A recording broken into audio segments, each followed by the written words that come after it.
and a doctor, but with me he didn't bother. Section 8 was mama's wisdom, how we sleep when it was warmer. I was grief, I would dishonor, I would speak when it was drama. Sleep while she was working harder, so that we could make it farther. Failed school, smoke the money, guilt I'm sweeping on my father, as if his absence was reason for making my mama a weeping martyr.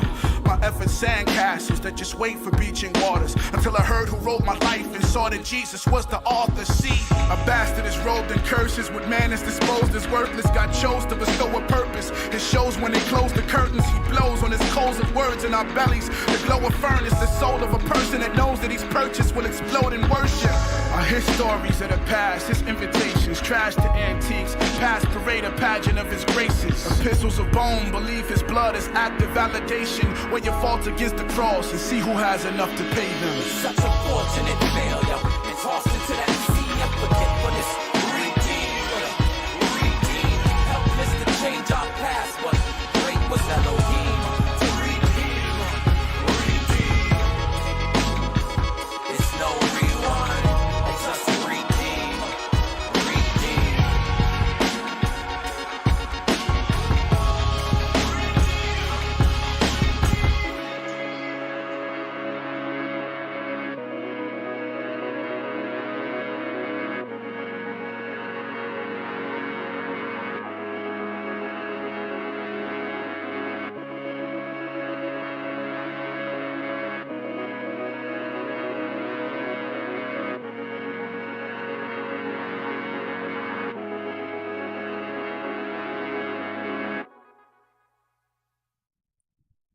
Lord, thank you for this. Oh, hold on.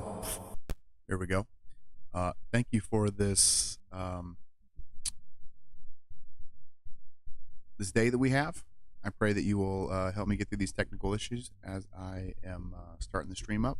I pray, Lord, that you will help me to hear your spirit as you guide this conversation. I pray if there are any little technical things to get worked out, that you'll let us see them now so we can handle by tomorrow. I pray that you would give, if there's any questions that are in the hearts and minds of the people, I pray that you'd give them boldness to ask those questions and give me wisdom to answer. In Jesus' name, amen. Okay, so it started on the wrong one. Of course it did. Hold on. Live stream in progress. No, fam. I hate when you do this. Hold on. Let me turn these lights on in here.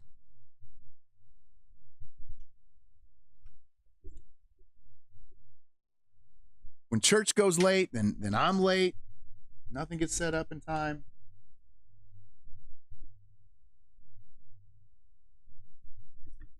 All right. Now you can see my pretty face.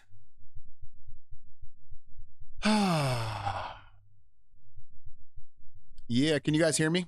Is the audio good? The audio sucks on my end. Holy cow, does the audio suck on my end. What is this little thing here? I don't want to see that. Oh, that's why. Oh, wait.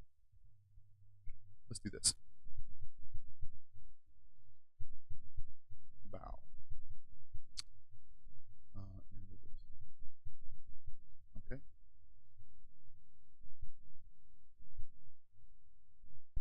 So it's the wrong bow. The wrong jitsy's up. Or the wrong Can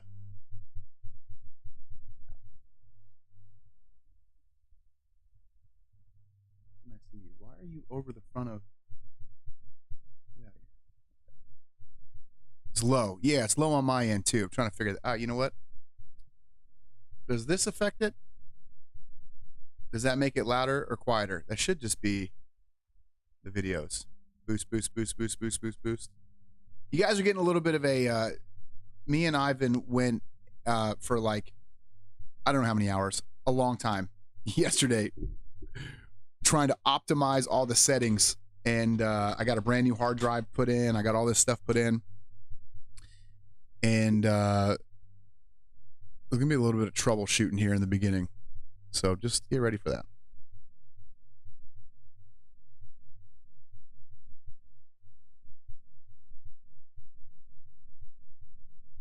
Yeah, I know it's the video only. I just wanted to make sure. I just wanted to make sure that's what was going on. I got it. I remember you telling me, dude. Were you telling me yesterday? Okay, let's set this up so we can see everybody's.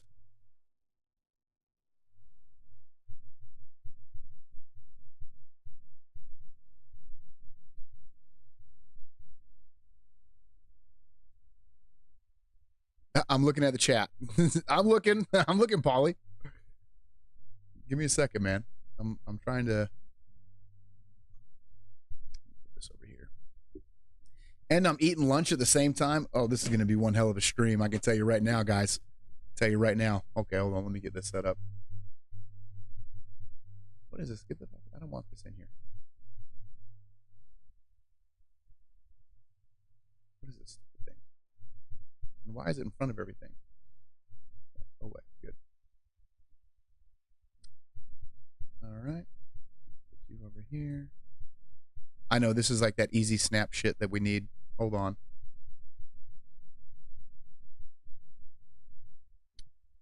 Chat. Okay, get that chat going. Bam. All right. Pull build out of there. Tight. Okay, so sounds good to you guys? Sounds like shit in my headphones. But what are you gonna do? Boom, boom, boom, boom. Everybody here. Everybody here. Yeah, I got a Gmail. Allison, it's Drury. No, that's not it. Dox myself. What a fucking moron. I'll give my personal email. It's reddawn.resistance@gmail.com. It's gonna be a hell of a stream today. Oh man.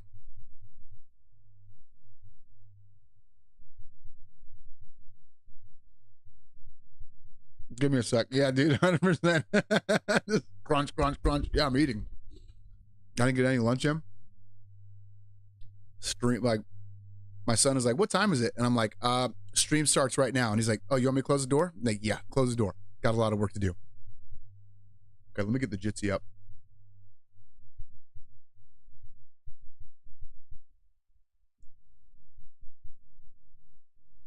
Somewhere I got a Jitsi over here.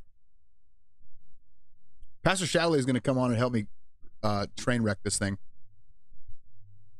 Thank you, Polly, by the way. Thank you for the donation in order to make fun of me.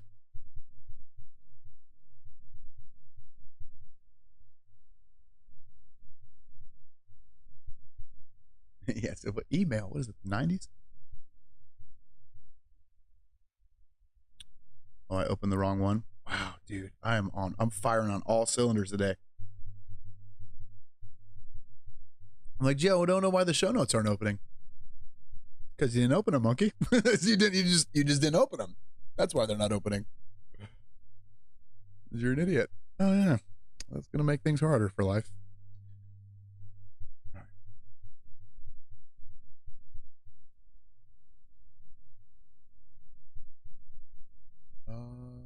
Yes. Allow.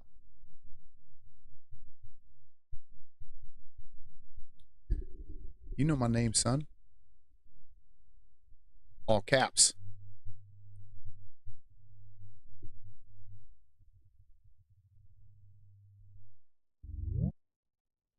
What's up, Smiga? What is going on, Smiga? How you doing? I'm good, dude. This is such a shit show right now, but that's okay. That's how we roll. We're in, dude. What do we say about the chaos? Your time warp just completed. What's that? Your time warp just completed. What does that mean?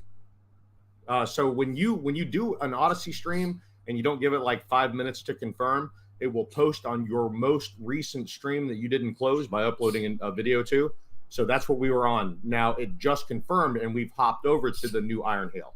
So the chat that you have up is the old chat. Yeah. Video too. So that's what we were salty all the time, dude. Okay. Yeah, that's what I was like. What is going on here? It's because I was like a minute to 5 minutes to confirm. Ride the chaos. Okay, I see everybody. Yeah, because I was like, I need to go live now. And I normally don't do that. Normally I go in advance. So yeah, I understand what's going on. Okay. What did you call it? Man, your first time warp. No, I don't know. It was my first one. Probably my first one that I realized what's going on. There you go. So that's the first one. Yeah. Okay. Tight. Boom. How you Here we been, go. Smigga? Stuff's been kind of wild in the pond. Lots of God moving. I know, dude. It's I was just talking to somebody. I was just talking to a pastor the other day. I do jujitsu with this pastor, and we were talking about quantum church, and I'm like, yeah, I try to tell my dudes, like, hey, this is like a good stopgap, but you got to have physical bodies. You got to have real human beings, and it's like it's not like necessarily a replacement for like a local church and knowing people, right? And he kind of was like, yeah, saying like, he kind of, how pastors get a little smug, sort of one of those things where it's like, yeah, well, that's good, that, it's good you understand that. And I'm like, well, hold on, fall back for a second, son, because these dudes in the pond, they meet every day, every single day. They're talking to each other. And I was like, hey, you don't got nobody in your congregation that meets every single day. So I would say in some sense, the pond is a little bit more New Testament than the local churches become, right? They don't understand that. They don't understand, like, you can actually really have community in cyberspace. Now, is it perfect? No, but neither is your Sunday version of church. That's not perfect either, so yeah. Stuff's happening online. Stuff's happening. God's moving. Yeah, and you're probably like me. One of the litmus tests is, where is God raising up his remnant? And he seems to be raising up a lot of digital soldiers. Yeah. People who are going out there, who are taking their apologetics and using it not only in real life with people they meet, but online as well. Yeah, totally. Yeah, it's like, where's the movement of God happening? That's what we're looking for. It's not that we're trying to... I'm going to be eating in your ear, man. Sorry. No, shit, you're good. It's not that we're trying to... The best way to be, it's not that you're like, I am trying to cause God's movement, right? I'm not trying to do something that's going to force God to move in the direction I'm trying to go. And that's what 99% of people are trying to do. Fuck off. Yep. Don't do that. Observe and see, where is God? God is moving. He's moving somewhere. Look, where is God moving? Okay, I want to be part of that. You know what I'm saying? And right now he's all up in the internet shit. Yeah, and I keep thinking about the 5th Great Awakening that we're going into. So the ones that have happened in the past, the only forms of communication, if you wanted to get something across the world, it took time, man. If you wanted to get something across the nation, it took time. And now we're at a place where you can get something to the other side of the world at light speed in record time, the fastest that has ever happened in the past. And if we keep progressing on this Great Awakening and people start to wake up, I think a lot of it is going to happen online.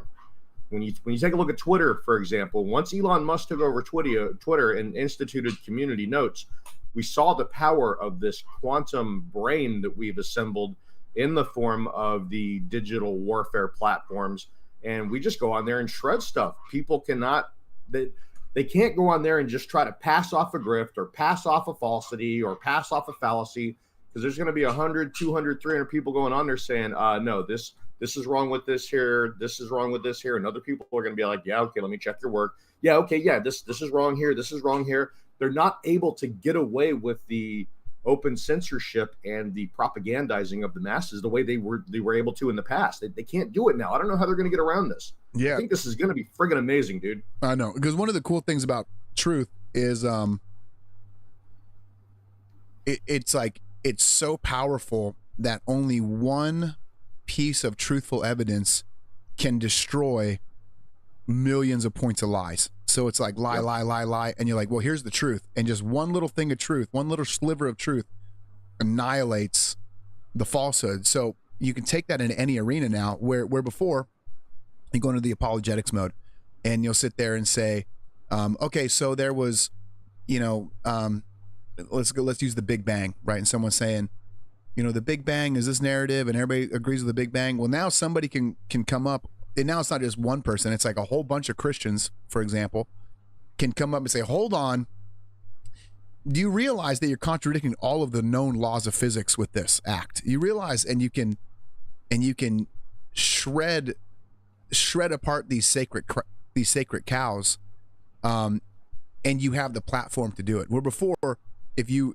had no way to do this. You had no way to destroy these stronghold arguments because you weren't given the ability to speak. And if you were, maybe it was behind a pulpit in a church or something, and you're like, well, no one's going to hear that. But now these platforms that everybody's on, it's given us a way to speak. Yeah, one of the first laws of debate is the man with the microphone always wins. And for the longest time, we've never been given access to the microphone. Now, in this parallel society that we've created, we are given access to go out there and take these people to task. And the truth is like a lion. You don't have to defend it. You just release it, and it will defend itself. Yep, you let it out the cage. $25 from Ranger. Thanks, bro. Happy Sunday, team. Passing the plate. Local carpenter continues to spread disinformation deemed harmful by religious experts. Oh, what's up, Polly? Thank you so much.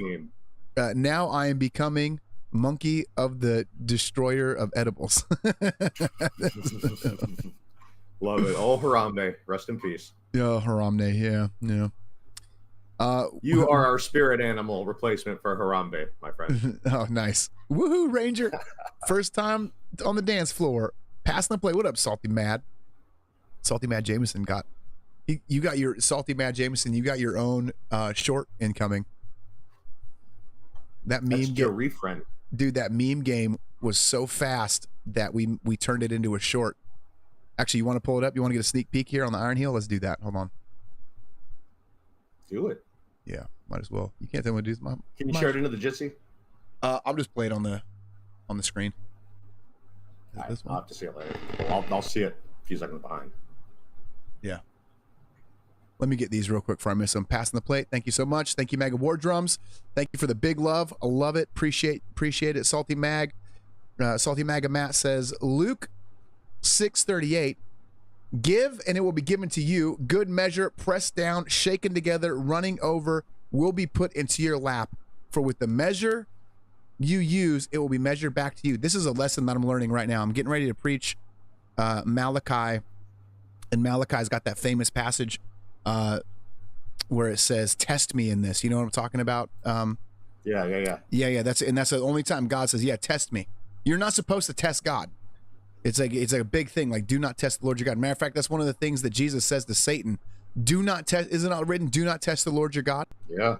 And this is the one point in Scripture having to do with tithe and having to do generosity, where he says, test me in this. And that's one of the things the Lord is like rebuking me. He's like, you're not very generous, Red. You're supposed to give out of you're supposed to sacrificially give, not only when you have money in the bank. And this is one of the things and one of the reasons I don't think I was supposed to preach this passage yet is because he's like, nah, Smiga, you need to learn this passage first. So, okay, we're working on it. So thank you for your generosity. Thank you for all the love. Let's show this. This is a clip that is on getting ready to be fired out right now. Ready? Here we go.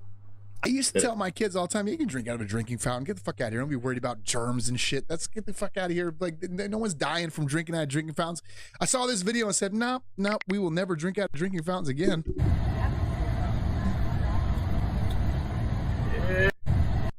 Welcome to the future. Welcome to the future. Blade Runner way soft. Look at Salty Mad. There's the same drinking fountain, son. This is why you got to be on the Odyssey chat. Look how fast that was. Holy shit. Salty Mad. See? That's why you'll know of us. You will know of us because of this right here. Holy shit, that was fast. Holy shit, that was fast. Now, are you tracking this? Is everybody seeing what just happened here? This fucking dude found this thing, made this meme, found the same fucking water fountain somehow in what? Less than 30 seconds? You're 30 seconds behind. He's like, boom, here it is. Bow, bow, bow, bow. It took me a while to even notice it. I looked over, I'm like, oh shit. Dude, that's how you want to know why I know Pure Blood Media Group is gonna be the future? Because of this. It's not because I make good content. That's not it. Not because 451 makes good content. It's not that. It's not because I got based fucking dudes who will support me. That's not it. The reason I know that we are gonna crush if we just persevere is the dudes in these chats that are lightning fast. like a Mr. Tizo or Russian Bot, you know, Salty Mad Jameson, these guys, honestly, like if you say who's the most talented there, I'll be like, those dudes are fucking crazy fast. I'm very impressed, my friend. I'm very impressed. That was crazy, dude. That was insane. Same water fountain. It's the same fucking water fountain. You're probably a fed. You're probably a fed. Bam. Just for you, bro. Just for you, Salty Mad Jameson. Just for you, man. Anyway. Good shit. Yeah. Yeah. Anytime. Thanks, End 49X. Thank you, Jada. Yeah. Anytime.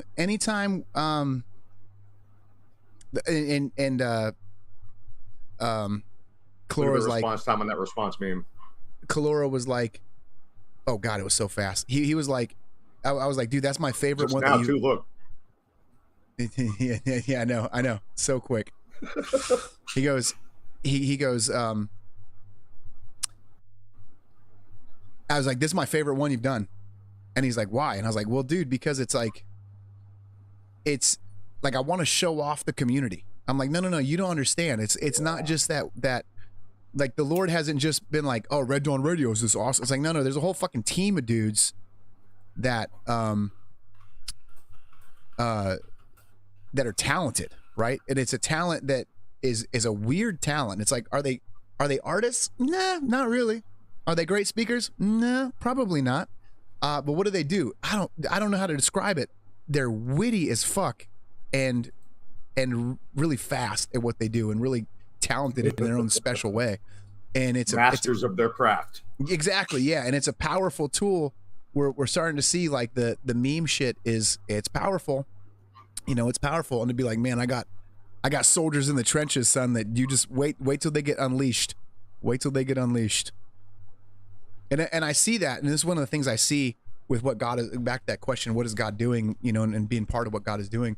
I'm like, I see so many things happening, right? So many pieces, like, for example, you see the talent that we have that, no, you can't find this talent. You can't go out and find a fucking, you know, Salty Mad Jameson. You can't find him. It's like the Lord brings him to you. You know, how many churches would love to have whatever that is? You can't find, you know, all these different elements that we have that are being put together, and I'm like, okay, the Lord I see the first fruits of something. Like, okay, something is happening, something is here, something's taking place, and that encourages me more than anything else, because I'm like, he's doing something.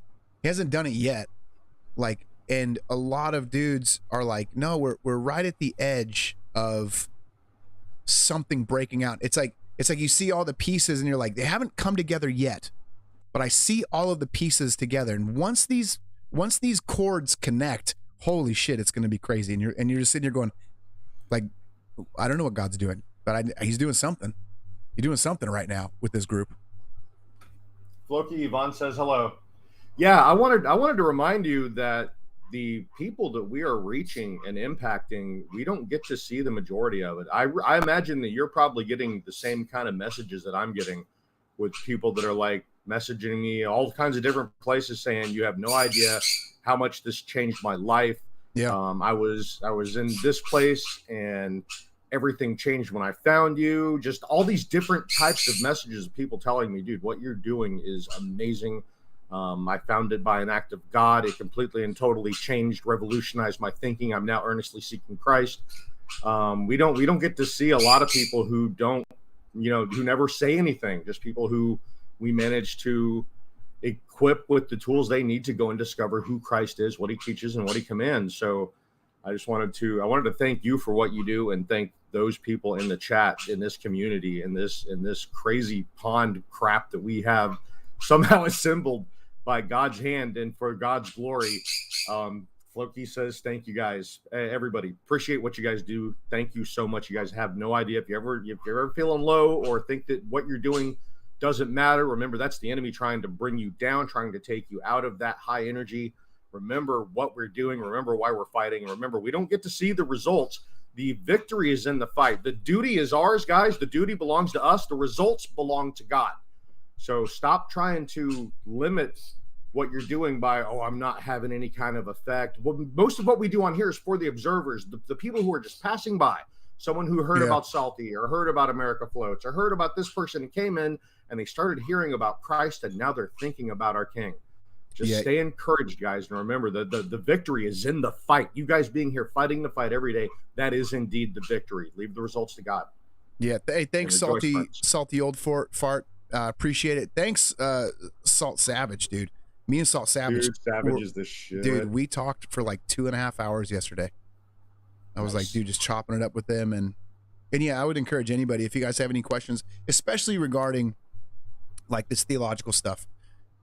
Yes, please, guys, dude, hit us up. Find a way to get a hold of us. Well, this is the conversation we want to have, more so than fucking space lasers and that sort of thing. Like, those are fun conversations, but really, like, the passion, but and I know for sure, Shadowlay's the same way. That the passion, the conversation we really want to have is this one.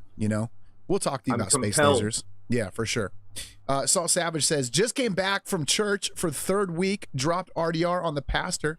Him and I are going to link sometime so we can ask further questions. Thank you again, brother. Yeah, dude. Nice. Thank you. And very generous, man. Thank you so much, by the way.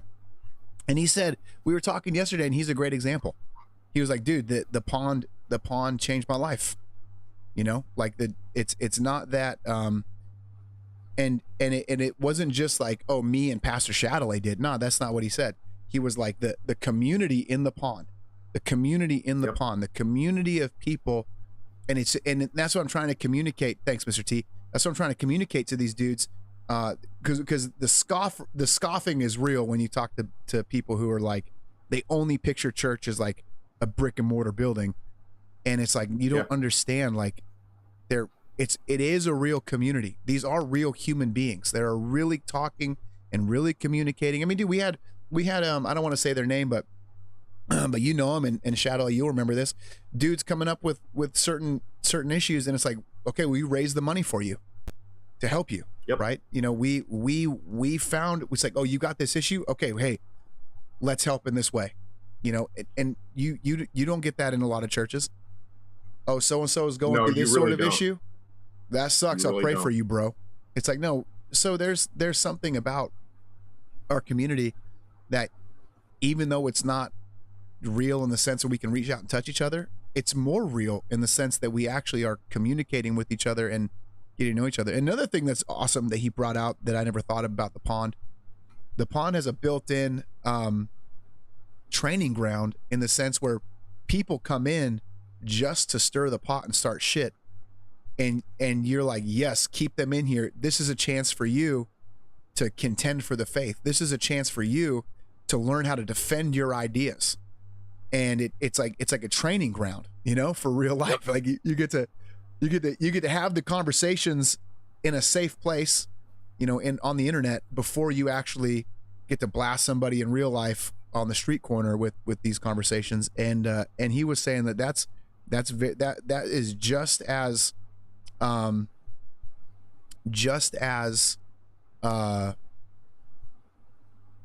effective or just as important. Yeah. Just as important as the community side. It's like, no, that the opposition is already built in, which is fucking great. Yeah. Cause it's for people out there that are starting to do this. I want you to remember, it's not the person that you're contending with or against. We had a Coon Beater in the chat earlier, and he was running his usual stuff. And me and Paulie and a couple of others were kind of having at him. And it wasn't that we're trying to change his mind. He's going to be set in his ways until he actually learns to think. It's for the observers. The observers saw that when someone comes in and they start running around with word salad, they can be taken to task. Their ideas that they're standing on can be lopped out right from under them. And they're standing out on a cloud like Wile E. Coyote, looking at you, the Roadrunner, going, oh, crap, I don't have anything underneath me, do I? Nope. And they're gone. It gives you the opportunity to perform the Roadrunner tactic on these people and show them, hey, you're not standing on anything foundational. We listened to the Paul Washer sermon in its entirety. I saw today. that. I saw that. And he was talking about the foundation. You have to forge a foundation to stand on. And he even brought up the scripture, the parable. There was a man who built his house on the foundation, on stone. And the winds came and the waters bashed against it and it stood. Well, I proved to everybody today again that this guy has nothing to stand on. He will not contend for his views. He won't even state them. He will throw out platitudes. He will throw out accusations. He'll do gaslighting. He'll do anything but, hey, I have an issue with your position here. Can we talk about it? This is the kind of enemy that we face here in this 5th generational warfare. And it's kind of cool that we have a place where we can actually go and put this into practice. We can get trigger time, as it were, and take these people to task. And again, not so much for us, but the observers see it, guys, and they'll glean something from it. They'll learn something from it. When Ray Comfort's out there on the streets and he's yelling at the atheist person, the observers are seeing these people can be taken to task. The observers are having an impact event, for one thing, and then they're learning different ways to take these arguments to task. They're seeing that the person that is going up against God really has no place to stand. Oh, yeah, boy, Phoenix here to slide with Paul. Yeah, the thing about that too is you get looking at those Ray Comfort videos. A lot of those guys, they know they're, he's engaging one guy, but yeah, there's sometimes like 50, 60 dudes around him, and that's like the way that the street preacher works. It's like, I know I'm talking to this individual, but really it's like all the people watching are kind of having, like we call the impact event. Yeah. Yes. And the impact event, guys, one of the reasons these memes are so strong is because when you drop the meme, it's like, and it hits them instantly. They're the forward part of their brain doesn't have time to reason it away. It just lands on them. And that's a little impact event. There are other impact events as well. When someone comes in and causes trouble in one of these streams and they start going nuts, everybody remembers that. So if you start taking these people to task, they'll go, hey, oh, wow, that guy had a pretty good argument. This guy that was arguing for abortion, he doesn't have any leg to stand on. Did they have a heartbeat at 8 weeks? They got their own fingerprint. They got their own blood type. I mean, by any stretch of the imagination, it's a human in there. Oh, he even got this lady to admit it's a child in there. So you're arguing for the murder of a child in the womb, right? And they see this stuff and they're like, oh, hey, wow, I never thought about it like that. I meant to mention we're featuring apologists in the pond during Quantum Church and on Thursday nights. We did Frank Turek's I Don't Have Enough Faith to Be an Atheist this month. Next month, we're doing Ray Comfort's The Way of the Master. And I don't know, have you been through that one yet? Yeah, I'm like way deep into that one. I know that one very well. It's a very he simple. He goes so hard, man. Yeah. Hold on, dude. I got all my cords tangled up here. No, you're good, brother. Like so that's who we'll be covering next month. And for those of you that are wanting to defend the faith, contend for what you believe, first thing you got to do is figure out what you believe and why you believe it. Those are the first 2 questions you should ask yourself. And if you can forge a theology, a philosophy that you can stand on, when people ask you why you have hope, we're commanded to always be ready with an answer for the hope that lies within us. So how do you do that? You gotta weaponize your mind. You have to forge your thinking. What I've been trying to tell Deacon Coonbeater is, hey, you got to learn how to think, dude. You got to drop all the stuff you think you know. You got to take all the videos out of your head.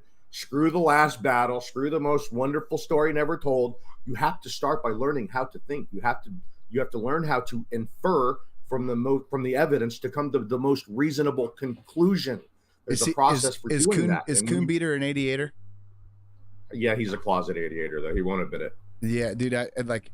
It kind of threw me off last stream when he came. I don't know, it was last stream. I think it was last stream, because I was like, oh, you whatever, we're talking, and all of a sudden he started coming at me, and I was like, oh, you are non-friend. You are non-friend. I didn't know that. You got me off guard. That's actually a classification in the pond now. The people who refuse to engage logically, critically, the ones that just want to throw out platitudes and word salad, they're non-friends. They're reserved for the shallow end of the pool. We just mock and ridicule them. Yeah, you are non-friend. Non-friend. Yeah, that's funny. Anyway, yeah, dude. He was thanking me. He's like, oh, I'm so glad I'm the center of attention at your show. I'm like, man, you are definitely my lesson plan today. I could not pay money. I couldn't spend $2,000 to get a more authentic NPC into my chat so I can make the case and the arguments that I want to make when it comes to taking on these shills. I'm like, thank you, dude. I appreciate you more than you know. Yeah, you're a great example of how to not think and how to be an idiot. Yep. Yeah, dude. But to kind of bring up sort of what you had said earlier. Oh, thanks, John Boy, man. I appreciate that, dude. I need a lot of prayer, bro. I need a lot of prayer. There's a lot of I'm going to go off on a tangent here for a second. Yeah, we both do. This is one always, of these. Dude, the Satan's always after the head, guys. Always after the head. Whether it's in your marriage, whether it's in your church, whether it's in your government, always pray for the leaders, guys. Pray for the head. Yeah, and I don't know Shadowlay's situation, but I'll guarantee it's similar to mine. Where once you start seeing fruit in a ministry like this, where you're like, because dude, it's just like he said. I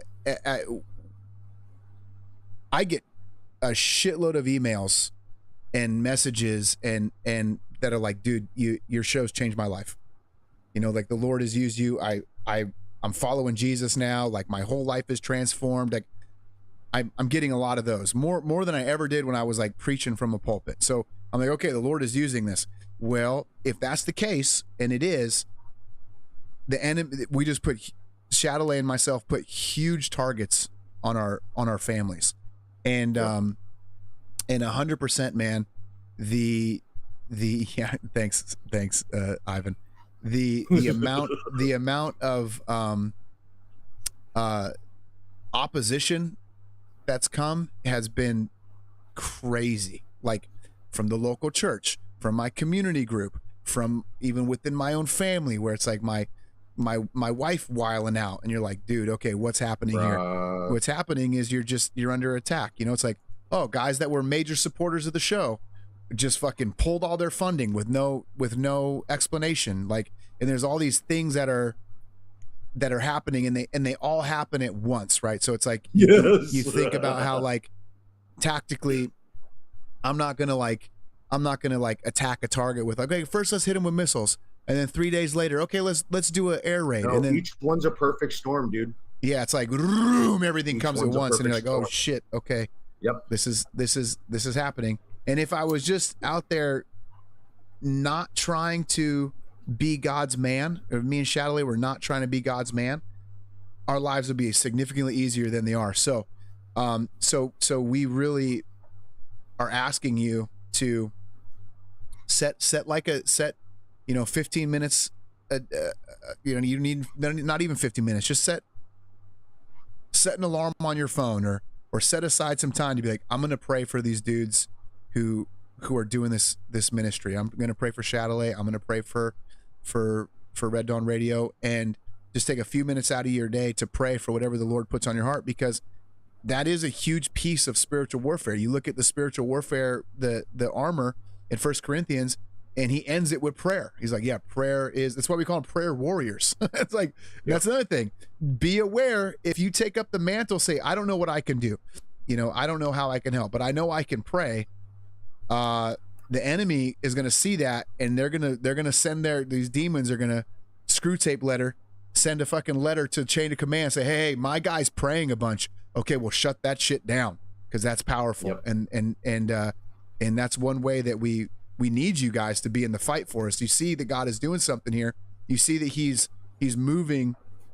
Understand, this is a fucking fight, a big fight, and it's a million things are happening that you don't see. We need you to pray.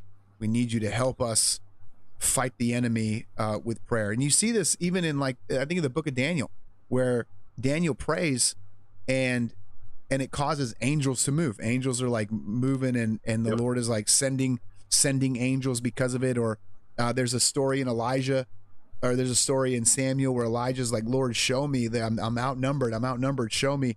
And he's like, no, you don't have any idea. And he shows him the spirit world, and he's like, oh my God, there's angels everywhere. Like, that's the reason those stories are in the Bible, and many more, is to let you know, hey, this is a real fight. This is a real war. It's a real war. And we invite you and we ask you to take up the sword and take it seriously like we do, and help us out. We need your prayers. And if you need motivation and you are considered a bondservant of Christ, you are commanded to do that first. Before you pray for anything else, pray for those in positions of leadership and authority powers, and pray for the government. You are commanded to do that first when you pray. So there's your motivation. Yeah, man. And it makes a difference, dude. It makes a difference. There's been streams. This is kind of funny. Like I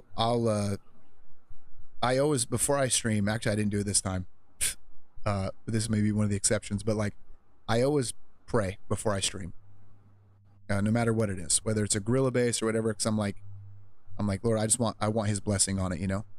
And there's been times where like I haven't, and that stream will fucking bomb, son. Like it will bomb. And I'm like, oh my God. I can just tell, I'm like, this stream sucks.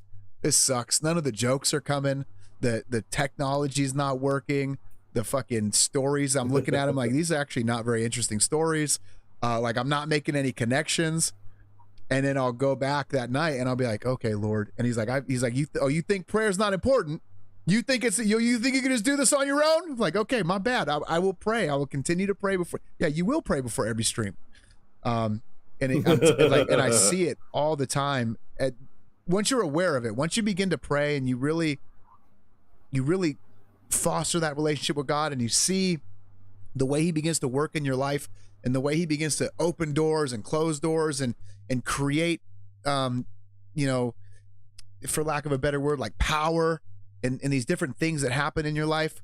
I don't want to say power like superpower, but we're like, oh shit, things are happening. There's cause and effect. Once you begin to see those things, I promise you, like you'll realize like, wow, prayer is the weapon. Prayer can move mountains. There's been times, like here's a great example. People who I've been ministering to forever, and I'm like, no fruit in their life, none at all. You know, they're never going to be saved. It's just not going to fucking happen. And then I'll pray about it and be like, Lord, give me. I remember one time I was one person is, for example, actually I'll be real more specific, was my mom. And I was like, I remember being like, I cannot move this mountain. I cannot move this mountain. There's no way I can move this mountain. And he was like, yeah, I know, but I can move mountains. And like the next day she gets saved. And you're like, I was like, holy shit. Like all I had to do was pray. It's like, yeah. Well, first you had to try your ass off to see that you couldn't do anything. And then you had to pray with the right heart. And then once you prayed, like, yeah, I was always going to move that mountain. That's actually what he told me. He said, I was always going to move this mountain. I just wanted you to be part of what I was doing. I'll never forget that, right? Especially because it was... My wife got that one with the parable of the potter and the clay, because she kept trying to fix me while I was going through tribulations and being forged. She kept trying to fix me. And God finally told her, who's the potter, who's the clay? And she's like, okay, I get it. She took her hands off and boom, everything got better. I'm like, can you not do that again? That sucked. Yeah. Yeah, our wives, man, if they only knew, right? If they only knew, like the and this is one of the things I tell my wife. I'm like, I'll say like, I think that, you know, I'm gonna save this here. Give me a second. If I can spell. Whatever. Mal. One of the things that will happen is like, I'll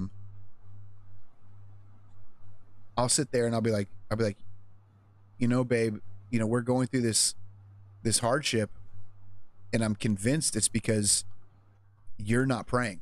But like when she prays, it's like she has like these really powerful prayers, like where she'll pray and supernatural things will happen, but she doesn't see it. Like the Lord doesn't let her see. But I'm like, oh my God, you pray. She's like, I don't know if that's what happened. I'm like, no, that's what happened. Like, that's what happened. Like, would you please pray more? Like, pray for me. Like, would you pray more? And it's like, she is a prayer warrior, but she doesn't know that she has that gift. Like she doesn't. So it's like, she doesn't pray very often. And I'm like, dang, you need to pray all the time. Like you could change the world. But it's like weird. It's like this weird thing where like the Lord, it'd be like if I preach the gospel and like every time I preach the gospel, people got saved. But I like didn't see, I like never saw it. So like I don't know that I have the gift of evangelism. And everybody's like, dude, you need to preach all the time. Like people are getting something like, I don't know, man. And I like don't, and I like as a result, I like hardly ever preach because I don't feel like it's doing anything. That's like her with prayer. I'm like, dude, if you would pray, like if you would pray for whatever, like we would be out of this mess. But it's like she won't do it. She will. She just needs like a lot of, like it doesn't come natural, you know. It's okay. So it seems like for me, it seems like it's a move of God, and it's always at the precipice. Yeah, it could be. That's it. That's probably exactly what it is. Like Jada they have says, to get to Jada the point says where hi they're to really, the really desperate. Jada says hi to the ODYSEE crowd. Oh, hey Jada, good to see you. Yeah, I that's probably exactly what it is. It's like always at the it's like God waits.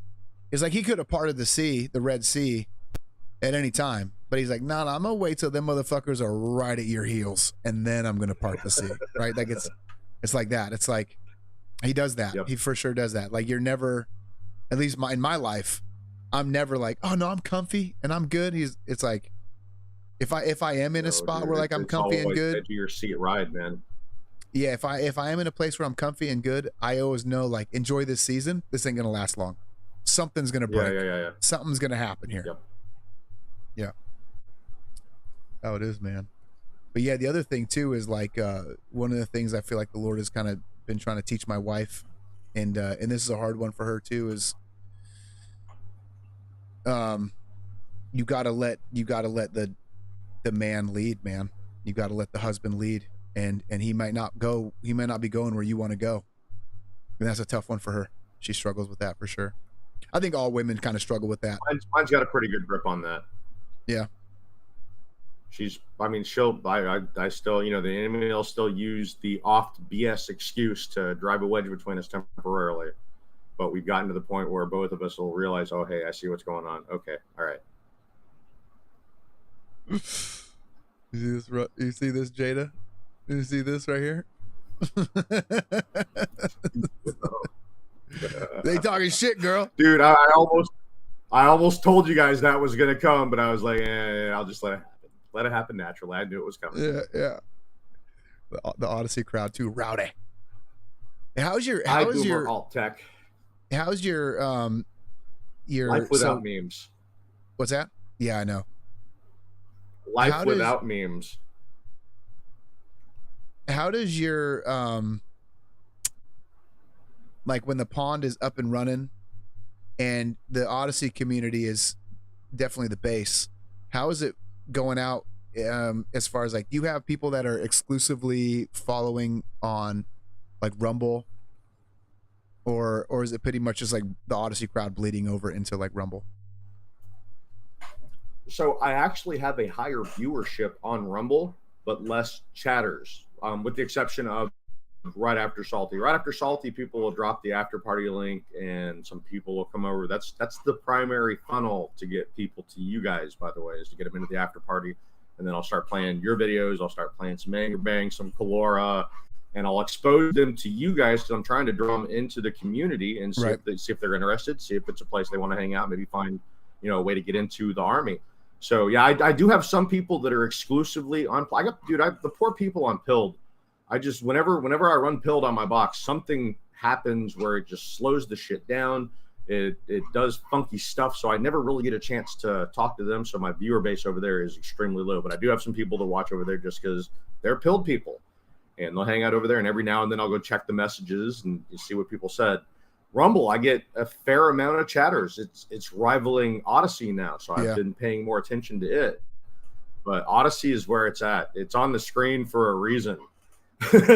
Yeah, you know, it's there so people can meme. You don't have to, if you're watching on Pilled, if you're watching on Kick, if you're watching on ODYSEE, you can see the memes that are going by in the chat. And if somebody does the bold text, they can actually read what people are talking about in here. So it's pretty cool, man. I like it. It's the ODYSEE's fun. That's just the difference. The chat's fun. Salty Maga Matt. Faith without works is dead. Prayer is a form of works. When you pray, believe, and receive. Exactly. It's also one of those things we talked about. I had a conversation about fruit. People were like, what does that mean to bear fruit? I mean, you're talking about having kids, and it's like one of those things where if you look at an apple tree, you know it's an apple tree because it's full of fucking apples, right? You don't need to know, like, you're like, oh, what is the bark? Did you look at the consistency of the bark? Did you look at the shape of the leaf? Nah, motherfucker, there are apples all over the tree. That's an apple tree. It's the same thing when you look at the life of a Christian. You should have fruit. They should be able to just look at your life and say, that guy's a Christian. How do you know? Well, because he's really into prayer. Yeah. That's one of them. He's really into prayer. He likes his Bible. He reads his Bible. He goes to church. He listens to sermons. He talks about Jesus. He repents of sin. He has a moral fabric about him. He's not cheating on his wife and looking at porn. Like, yeah, there's certain things you look at the guy's life and you're like, he never actually came out and said, I didn't even ask him, what are your deep theological and philosophical positions on life? I knew he was a Christian because it was all over his life, right? Like that's what it means to bear fruit. You look at an apple tree, you know it's a fucking apple tree. It's got apples all over it. You look at a Christian, you know they're a Christian because they're full of Christian stuff all throughout their life. And prayer is one of those things. It's one of those works. Like Christians pray. It's what we do. Man, if you don't pray, if you're like, I'm a Christian, I'm just not really into prayer, man, you ain't on the team, son. It's just like, maybe you're not good at it. Maybe you're uncomfortable doing it. Maybe you struggle with what it means or how it works. But if you're a Christian, prayer is something you do, right? It's like there's no such thing. You're talking about bearing fruit. You're talking about bearing fruit. We can apply that to these ministries as well. I was telling you about people that contact me. They're like, oh man, I found you 3 years ago and just revolutionized my life. A chatter named Annie Get Your Gun just hopped into a Jitsi at random one night when I was trying to coax one of the shills in, and she sat there for like a few minutes. Oh my God, you and Red Done Radio and Salty, you guys changed my life. I can't believe it. It's amazing. Blah, blah, blah. And I'm like, holy balls. That is an example of bearing fruit. If you are out trying to convince someone of Christ and you're trying to reason them into the position that, hey, Christ is who he claims to be, and it's not bearing fruit, then, rethink your strategy, rethink your tactics. That's one of the reasons we get into apologetics here, is to show you different ways. But first and foremost, before you go to anyone about Christ, go to Christ about them. Pray for them first of all. And I would recommend that you release them over to Christ. If it is God's will that they're not in the fold, that they're not one of the elect, or that they are going to ultimately refuse to be in God's presence for eternity, you have to accept that. Who can serve a king, our master, and not joyfully accept whatever he has decided in his infinite wisdom? That applies to your immediate family. What did Christ say? He who loves mother or father or brother or sister or son or daughter more than him is not worthy of him. So just, make sure your foundation is strong, guys, because when Christ starts forging you, he's going to test you. He's going to test your mettle, and he's going to strengthen you. But it's going to hurt, guys. When people wander into the pond and they start seeking Christ, one of the first things I tell them is buckle up, dude, get ready, because it's not this God has a wonderful plan for your life crap. It's not that at all. Yeah. Mega War Drum says, I would rather have Odyssey take a cut of my super chats over any other platform because they align with my values more. Yeah, no, I think that's cool. I do agree. Odyssey is free speech for sure. And as far as you're saying about the test, I would just encourage people too. This is something else I had a conversation with a friend about recently.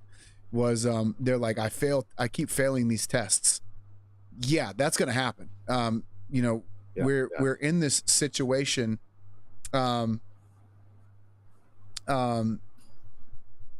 That the where we're in the situation where our father Adam failed the test, and you being in Adam are going to continually fail the test, and the whole Old Testament is that happening. You get a guy like David, you're like, I love David. David's the shit. Yeah, David fails the test. Really bad. Yeah, really bad. And so same thing with all these other characters. They all end with the failure of the test. And one of the things that you need to understand is a lot of the times you failing the test is not to discourage you, but to push you into the one who never failed the test, right? Jesus doesn't fail the test. He passes the test, and you're getting pushed into that. So if you're failing tests, like, man, I failed the test, don't be discouraged. Don't be discouraged at all about failing the test. I want to read this here. Sodium Soldier wants to put some out, and very interested in what he has to say here. And he says, little disappointed on the lack of interaction with the fan base. And I say, you talk about me? And he goes, a little bit. I was trying to talk to you on Gab, just theory, wanted to run by you and get your input. I was kind of excited to hear what you had to say about it. No offense, just being vocal. Yeah, no offense taken, man. If this was just recently, my computer's been down for a while. I had the hard drive taken out and I was cloning it, and yeah, talking about on Gab. Yeah, for sure. Let me pull this up. Let me show you what I got going on here. Yeah, today would be the day to ask. Yeah, I do try to get so you can see right here I got 29 chats that I haven't gone into. Right, blah blah blah. I don't know. Sodium Soldier. What are you on Gab? I don't even have Sodium Soldier up here.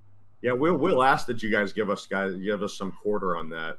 There's some stuff that I missed too, but for the most part, guys, if you're trying to get anything to me or to Red Dawn Radio, if you will post it in the pond continuously until I say, hey, I got it, then I'll make sure that it gets to people somehow. But RDR will get to it eventually. Was it a notification? Because that shit is, I'll never get those. I get like 400, 500 of those things a day. It'd have to be in the yeah, if you could DM it, that'd be the best way. Yeah, it's all good. Yeah, you got to do it you got to PM, personal message me. Anyway, and I'm not saying any. I'm like not like pulling it up for any other reason. Just trying to get it handled. Because that's one of the things I do try to do. I do want to be and I would say what did the chat just went away? Come on. Chat's just gone. So I'm glad we're not big, dude. yeah. The one of the things too is like so hear me out. I've given my personal phone number out to a lot of fucking people. It's like I'm saying, like, anybody got Salty's personal phone number? Anybody in the fucking chat? No. Fuck no. Nope. And so if I haven't got to you, it's not personal, man. It's just because shit slips through the cracks. One of the things I try to do, what the fuck happened to this thing? It just disappeared? Are you serious right now? Click hide chat and then unhide it. Yeah, I tried that. But, it didn't work. Yeah. One of the things I try to really Susan do doesn't like us. One of the things I really try to do is engage with the fan base, because at the end of the day, I'm trying to build communities, right? I think that's the community is the one from like a Christian perspective. And you're probably talking to me right now and I can't see it, but one from a Christian perspective, like that seems to be the core of like the church, and the core of the Christian life is centered on community. But the like Mega Wardrums has my number. We talk all the time. He's like, he never texts me back because he's a dick. Yeah, that's not personal, dude.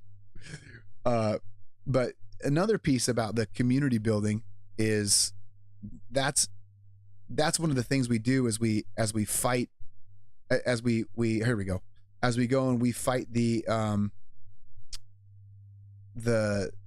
enemy. So we fight the enemy, being like the deep state or the Satanists or whatever the fuck they are. It's going to be like actual community, people getting together and people teaming up, right? Like that's what they don't want. They're less concerned with us teaming up in a chat room. You start teaming up in real life, that's the shit that they are very scared of. And that's sort of the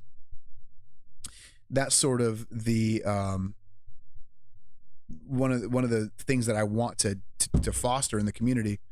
And that's one of the reasons I'm like, no, I try to be engaged with the chat. So see here, this is a great example here. You're talking about on my Gab page, you can't DM. Yeah. So there's just a misconnect. I can't.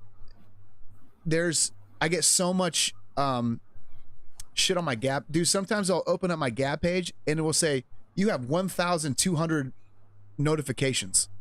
Dog, I can't go through 1,200 notifications. So if you can't get me on the DM for whatever reason, if you can't DM me, that's fine. Just got to find another way to get at me. If you really want to get a hold of me, Sodium Soldier, email me and I'll give you my personal number and you can fucking call me, dude. Like I got no problem doing that.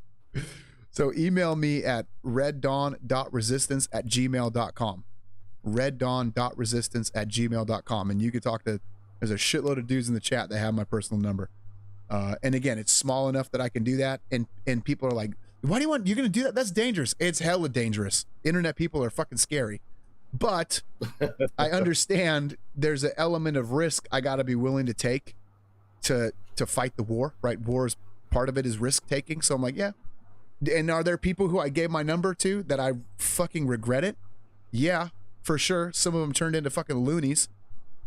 Yep, a little bit. Yeah, and you probably know exactly some of these guys I'm talking about, Pastor Chatelet. Oh, I do. And I'm like, oh, great. That guy has my personal number, and he fucking totally flipped on me and is all weird and shit now. Great.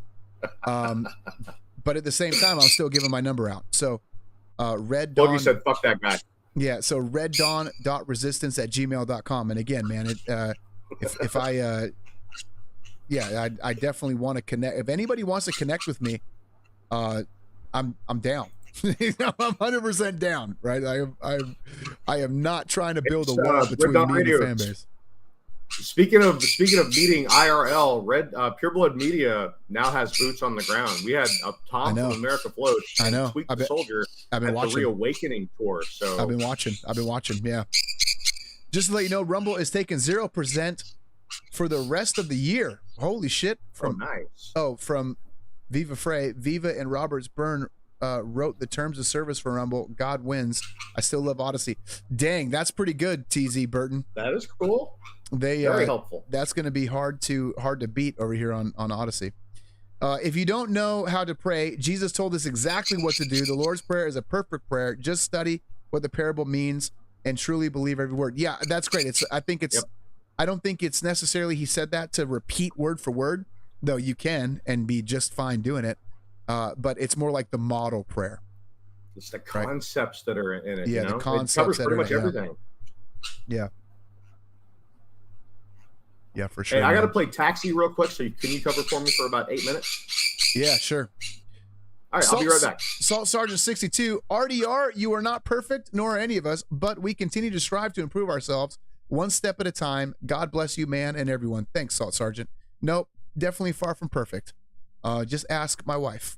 She'll be like, that motherfucker full of flaws. I know all of them. And she does, and she wouldn't be wrong. Bobby Digital, passing the plate. Thanks, man. Appreciate it. Yeah, Pure Blood Media Group is the shit. They are on the ground right now, kicking ass. Tom from America Floats and Tweak the Soldier on the ground, getting interviews with these guys. We have journalists. We have legitimate journalists now. That's what they're doing. They're doing journalists. They're doing journalism. They're on the ground, getting the interviews with the people. I love it. That's what I'm saying. Like, you're seeing all these pieces that are separate, but and they're going to come together eventually. And you're like, okay, like, it's like you see a seed planted in the ground, and it starts to bud, and you're like, that's going to be a tree one day. What the fuck you mean it's going to be a tree? Look at it, just a little piece of plant. Well, as long as we don't crush this thing, it will be a fucking tree one day. And that's what we're looking at now. Now we're far beyond a little bud. A few years ago, it was a little bud, and now you're starting to see like bark develop, and you're like, no, it's a fucking tree. We got it. We're about to have a tree, and you can see the first fruits of it. It's amazing. If you own a farm equipment is tax deductible, aka the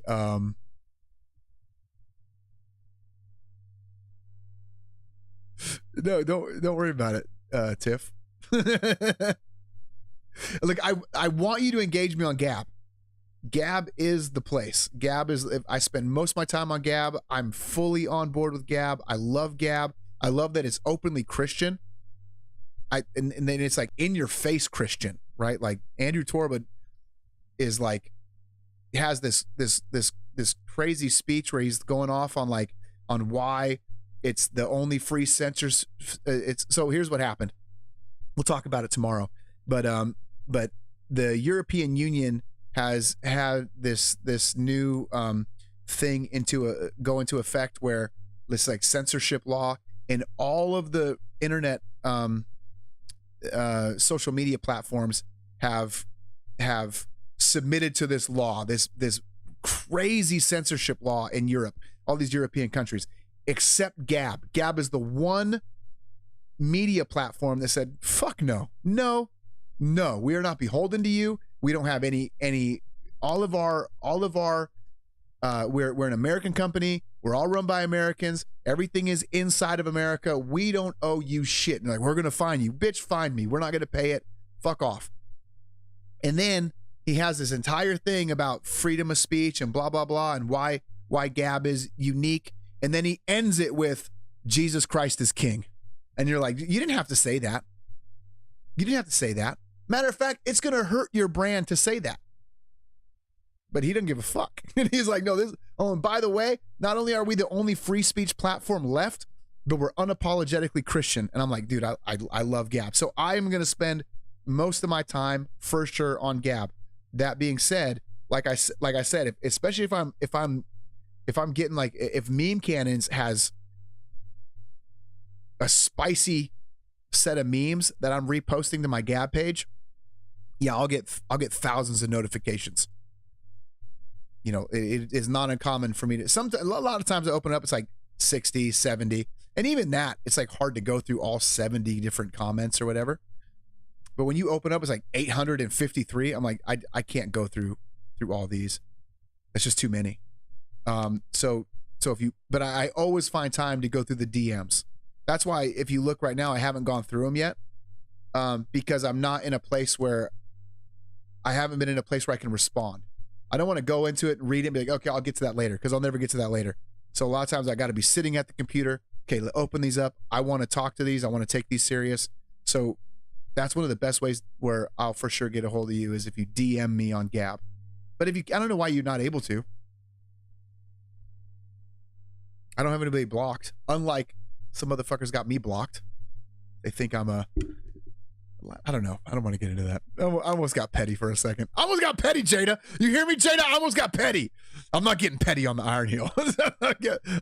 me and you will be petty as fuck. We'll talk. We'll DM and be petty as fucking as two high school bitches in the bathroom powdering their nose. Be petty as a motherfucker, but we won't be petty live on the Ironheel. Salt Savage had a question. Paul talks about race to the end, about a race to the end of, to the resurrection without temptation. I'm struggling with understanding that, how not to fall into temptation, and the point of view from Calvinism that we're always going to fail. Yeah, so I think it's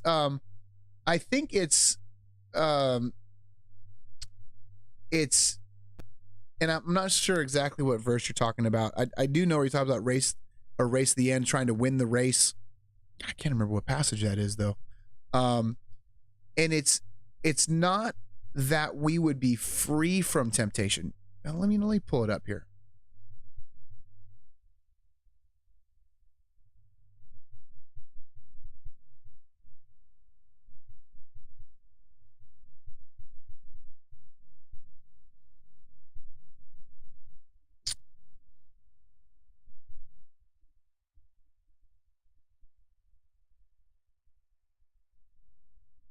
I don't know if that's the one.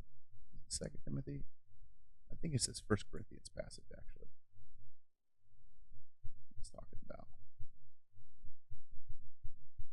Probably. Which is it? This one here in 1 Corinthians that you're talking about, or is it the one in Timothy? He talks about running the race.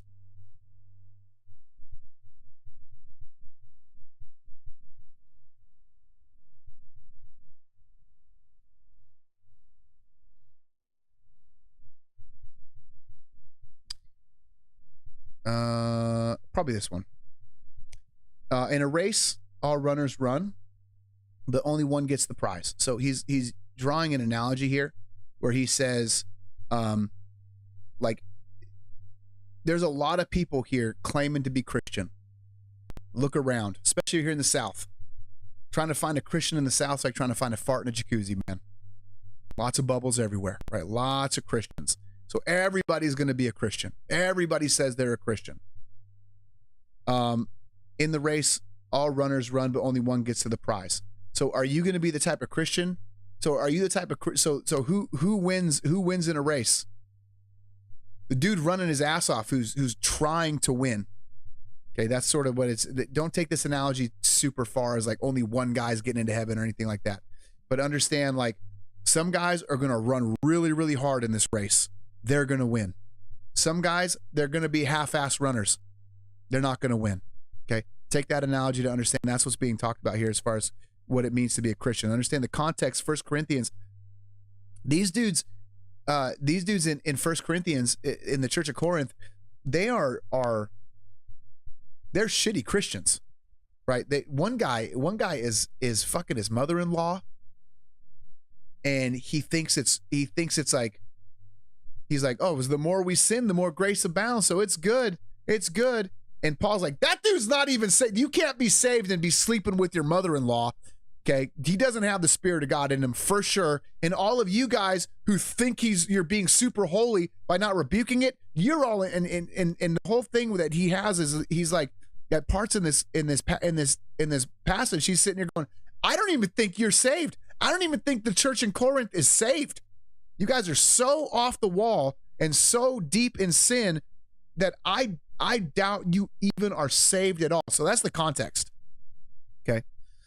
So he goes, in the race, all runners run, but only one gets the prize. You know that, don't you? So run in a way that will get you the prize. It's meaning, take the shit serious. Run hard. If you're going to be a Christian, don't half-ass it. Be all in on this thing. All who take part in the games train hard. They do it to get a crown that will not last, but we do it to get one that lasts forever. He's saying, look, compare yourself to an Olympic athlete. These guys train their lives and they take it very serious and they're like dedicated. What are you? I am an Olympic athlete trying to win a gold medal. And what happens when they win that medal? Once you win that medal, guess what? Everything's going to burn. You don't get to keep it. Everything's going to burn. That gold medal is not going to last. So he's like, have the mindset of an Olympic athlete, but have it for eternal things, for Christ. So you look at sort of what me and Pastor Shadley are doing. We've dedicated our entire lives to one day. That one day we will stand before the Lord and he'll say, well done, good and faithful servant. That's our entire lives. Like, and I sit here and I had this conversation with my wife, and she's like, you know, my mom thinks you're a fool. You know, my mom thinks you're an idiot. You make money talking to 60 people on the internet, and then that's it. You're not going to have a career. You're not going to go run out and she's like, so-and-so married a doctor, and so-and-so married, this guy has all this property and all this land, and here you are like living paycheck to paycheck to talk to 60 people on the internet. And I'm like, I know you think I'm a fool. Well, she doesn't. She understands, but I know your mom thinks I'm a fool. But I'm living for eternal things. Like, I'm living because one day I'm convinced if I keep going this direction, living with this pattern, the Lord is going to look at me and say, hell yeah, you fought the good fight. You ran like you knew the goal was not make a lot of money in this world. You knew the goal wasn't get fame or fortune in this world. The goal was position myself with eternity stamped upon my eyeballs so that I may have a crown in heaven. Right? That's what he's saying. He says, but treat this Christianity like an Olympic event. So I do not run like someone who does not run towards a finish line. I do not fight like a boxer who hits nothing but air. No, I train my body and bring it under control. Then after I have preached to others, I myself will not break the rules. If I did break them, I would fail to win the prize. So he's specifically talking here also about being a preacher. And this is, do not think for 1 second you're like, oh, I want to be a Bible teacher.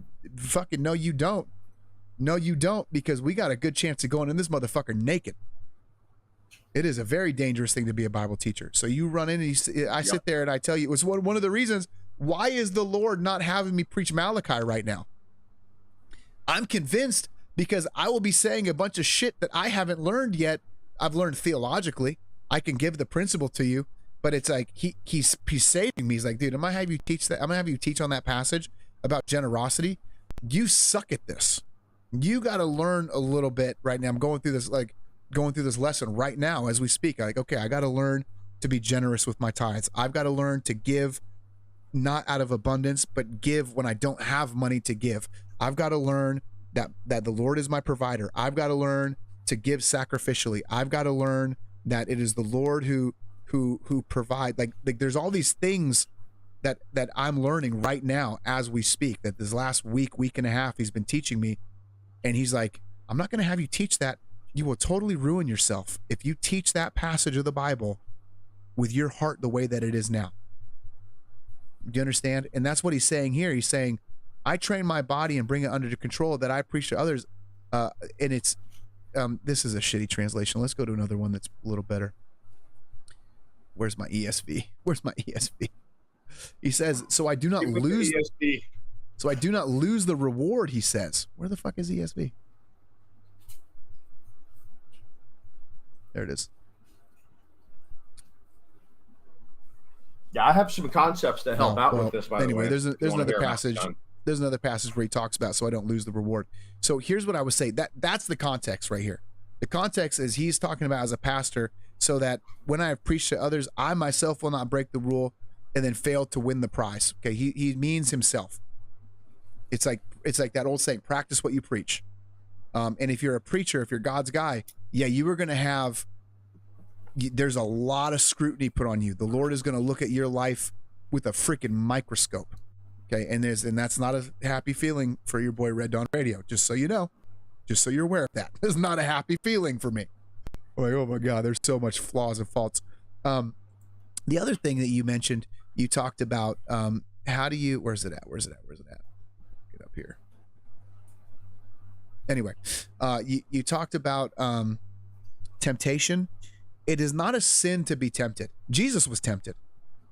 Okay, you're not going to overcome temptation in the sense that I will never be tempted again. When he talks about overcoming temptation, he means don't give in to temptation. Don't give in to temptation. And then you talked about the Calvinist view, which I think is the biblical view of, yeah, you will fail. Again, we talked about this before. You're going to fail tests. You're going to fail the test. Of total depravity. Yeah, you were going to fail. You're going to fail in temptations. Understand that Jesus Christ succeeded. That's why he was tempted in the wilderness and did not fail. It says he was tempted in every way that we were, yet was found without sin. So think about this too. When you're tempted and then you give in, it's because you reach a point in your temptation where, like, this is too much. I got to give in to this. So let's just use lust as an example. That's an easy one. Let's actually use a better one. This is actually probably one that everybody can relate to. Anger. Okay, I'm fucking angry. And if you're a little angry, maybe you're tempted to flash and fucking be nuts and say some shit that's destructive and meant to hurt somebody. But the more and more angry you get, that temptation gets harder and harder till eventually the temptation is so much that you're like, I gotta fucking say something, right? And the temptation spills out into sin. Understand the fact that Jesus never sinned means that he took the full temptation, like he, whatever point you hit and the temptation spilled out into sin, he went more and more till his temptation was at the full measure of possible temptation that you could have, and still wasn't and still didn't have sin. The reason I say that to you is you have a high priest that sympathizes with you. He knows temptation. He understands temptation. So when you're like, man, I failed in my temptation, he's gonna sit there and be like, oh yeah, I remember temptation sucks. I remember that. I remember how hard that was. I hear you. Don't worry. I got you in that. So that's how you overcome temptation. Doesn't mean you're not going to have temptation. You are going to have temptation. To overcome temptation means you don't give in to temptation. But then when you do, and you will, okay, you will give in to temptation, and on a long enough time scale, you're going to fail. Don't be discouraged. Understand, Jesus understands. Yeah, temptation's a motherfucker. That shit sucks. That shit just sucks. turn from it. Repent. Yeah, just turn from it. And when you do give in to temptation, the very first thing that's going to happen is Satan is going to come along and say, "Oh, you can't pray now. You done sinned." But Yes. don't do that. I call it the end zone tap dance. He comes into the end zone to do his little fucking tap dance. Yeah, don't ignore that. Jesus knew you were going to sin before you did it. Dude, and this is not to say like this is. Get to the point where you already know you're going to sin. Like let's say, and this is not an excuse to do it, but let's say you're getting ready to go look at porn, right? And that temptation is strong, and you're gonna do it. That is fucking happening. You already know I'm gonna go look at porn, and I'm gonna give into this temptation. Be the type of person who in that moment can pray then too. Say, Lord, this is about to happen. This is about to happen. And I want to come to you. I want to talk to you about this sin I'm about to commit, right? So like even have that, because guess what? He already knows. He already knows. He knows the future, dog. He knows the future. He knows the sins that you are going to commit before you commit them. He knows your temptation. He knows your thoughts. He knows exactly. He is there present in your innermost thoughts, your innermost heart. He knows all of it. So it's not like he's okay with it, but it's not like you're hiding this shit from him. So have the type of relationship where you're like, hey, I'm about to do this. I don't want to. The temptation is super great. And I just want to, I'm not running from you right now, right? Have that conversation. It's exactly opposite of Satan is going to be like, oh, you're getting ready to sin? Well, God doesn't want you to talk to him now. Oh, you did sin? You're too dirty to talk to him now? Dude, he cleaned you. He cleans you even when the cum is on your hands. He cleans you. I'm going to use that fucking nasty language because I want it to be, it's real for some of you. He cleaned you, even when you're filthy. Like you can always talk to him. You don't ever feel like, and that is behold the power of the cross, dude. You're never dirty in his eyes. You're never dirty in his eyes. Even when you're filthy, even when you inside, you're like, I feel filthy. I gave into this sin. Yeah, it doesn't matter, man. The door is still open. He's still there. Have the conversation. Now, I'm telling you, some of you guys need to hear this because that's a crazy battle. That is a crazy battle. He's the one who fixes it, guys. He's the one who fixes it. He is the great physician. God promises to give you a new heart and new desires, to remove your heart of stone and give you a heart of flesh. So as that happens, cry out to him. Start to hate it. That's the main thing is whatever it is, you'll know it's sin. The Holy Spirit's going to convict you. So hate it like he does and ask him to remove it. Tell him, dude, I don't want this in my life anymore. Repent from it. The repentance means to turn your back on it and to walk away. Don't embrace it. Don't justify it. You do have to understand the doctrine of total depravity. I see a lot of people in the pond, they don't want to give in to the doctrine of total depravity. I got news for you. The Paul Washer sermon we watched earlier, where he said it isn't the problem that you are sinning and continuing to sin. The problem is that everything you've done is ever sin. You've never done anything but sin. Wrap your head around that. Recognize who the Savior is. And as this stuff happens, do like Red Dun Radio saying, talk to him, cry out to him. He's there for you. Let him fight the battle for you. Yeah. We are the clay, guys. He is the potter. So cry out to him, ask him to remove it, beg him to remove it. And when you fail, turn your back on it and walk away from it. Don't justify it. It is sin. It is what it is. Yep. Ranger says, Red Dawn Radio, this is a Jedi mind trick. If you pray first, you won't do it. So sometimes that happens. Sometimes that happens. Sometimes you'll be like, Lord, I'm about to do this. I'm about to do this right now. Pornhub is calling my name, and it's a lot fucking louder than your call. And I don't like that. I don't want that. I'm your dude. I don't want that to be the case. But this is happening right now. Like there's a war in my heart and you're not winning. And sometimes he'll give you the victory. Sometimes he won't. Okay. I want to be very clear about that, because some of you guys are going to come back and I prayed and it didn't work. I still went to RedTube. I know. Sometimes he'll let you lose those battles. And I don't know why. I'm not going to sit here. I can give you all these different reasons why he might. I am not God. I don't know why he does what he does. I don't know why. Some people he delivers miraculously. Some people he doesn't. Some people he heals miraculously. Some of you motherfuckers are going to die from cancer and there's nothing you can do about it. And you pray and you pray and you pray and God says, no, you're going to die from cancer. I don't know why he does that. I don't know why. I cannot say why he does what he does or why he doesn't do what the Lord is in the heavens. He does whatever he pleases. It says we have to accept that he's our king, guys. He's our king. Yeah. That's the big thing. When I say Team Christ, and I ask people if they have full faith and trust in Christ, I mean full faith and trust in Christ, guys. Like everything. The guy who wrote the song, the hymn, "It Is Well With My Soul," he just discovered that he lost his entire family, his wife and all of his kids. They were lost at sea, all of them dead. The dude sits down and writes the hymn, "It Is Well With My Soul." That's where you need to aspire to be. Yeah, Horatio Shafford. Christ. Horatio Shafford is that dude who died. He wrote that. That story is crazy. It is well with my soul. Yeah. His wife and his kids were on I think they were on a boat to America from Europe, or maybe the other way around. I don't exactly remember which way they're going. And the boat sinks. And he loses his whole family. His wife and his kids drowned.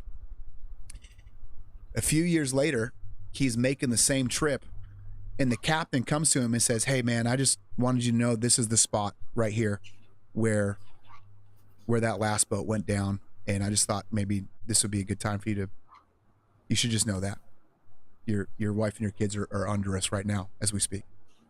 And he writes the hymn, "It Is Well With My Soul." Whoa. That song is way more powerful when you know the history of it. Yep. And compare it to Christ. Christ says, "He who loves mother or sister or son or daughter, or, if you love your family more than him, you are not worthy of him." He asked the guy, "Hey, come with me." "Oh, let me go bury my father." "Oh, let the dead bury their dead." Guys, you got to be Team Christ. You have to trust him. You can question, "Hey, I wonder why God is doing this." But at the end of the day, who can love a master and not joyfully accept what he has decided in his infinite wisdom? A lot of times we'll put our thinking in front of God's thinking and be like, "Okay, I can't figure out why he's doing this." That's not our job, guys. Our job is to occupy until he comes, to be salt and light, to always be ready with an answer for the hope that lies within us, to preach the gospel to every aspect of this reality, to preach Christ, to make Christ known. That's what we're called and commanded to do. And we're not told we're going to be, given an easy, comfortable life. We're told we're going to have trials. We're told the tribulation will come. We're told to rejoice, because that means the enemy's coming after us because we're serving our king, because we're representing Christ. When a thug goes out and kills a policeman, they're not killing that person because they know that person or they have a grudge against that person. They don't like what that person represents. So when you're being attacked by these people, guys, remember, they're not attacking you because of you. They're attacking you because of your banner. You are holding up the banner, Jehovah Nissi, the Lord my banner.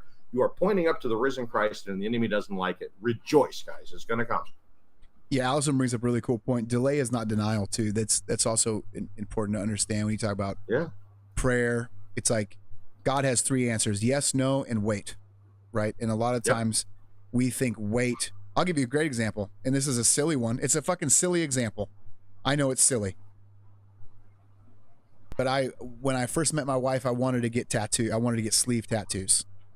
And I prayed, because it's not my body, it's his body, right? So I'm praying, "Okay, Lord, this is what I want to do." And I thought he said no. He was like, "No." And I was like, well, that really fucking pisses me off, because I've been wanting tattoos since I was like 4 years old. So I'm like, okay, no, fine. I can't get them. I can't get them. And then, as time rolls on, it was like, now get them by this artist. And it's like, oh damn, if I hadn't waited, I'd have some shitty ass tattoos right now. But now I'm like, oh, I got fucking awesome tattoos. Why? Because God knew the desires of my heart, and he said, wait. But I interpreted that as no. But understand, it's like, yes, just not right now in this season. So that's an important distinction to make. And I understand it's fucking silly, right? We're talking about tattoos, right? It's a silly thing, but it's some of you guys are going to be like praying for things. Or here's another example. Like I wanted to preach. I feel like I'm a halfway decent Bible teacher, and I feel like the Lord has shown me, hey, you're a Bible teacher. This is what you're supposed to do. This is what you're good at. This is where your passion is. You have a skill here. You have a gifting here. And I'm like, I want to teach the Bible. Can I teach the Bible? And for a long time, the answer was no. But the answer wasn't no, never. The answer was no, wait. And now finally, I'm able to teach the Bible in a free-flowing form that I want to teach it as. And I'm like, oh, this was way better. And that's the other thing. It's usually way better. Like, what I want to do is, like, the Lord will be like, I know this is what you want to do, but I actually have something way better planned for you. You just don't know it yet. Yes.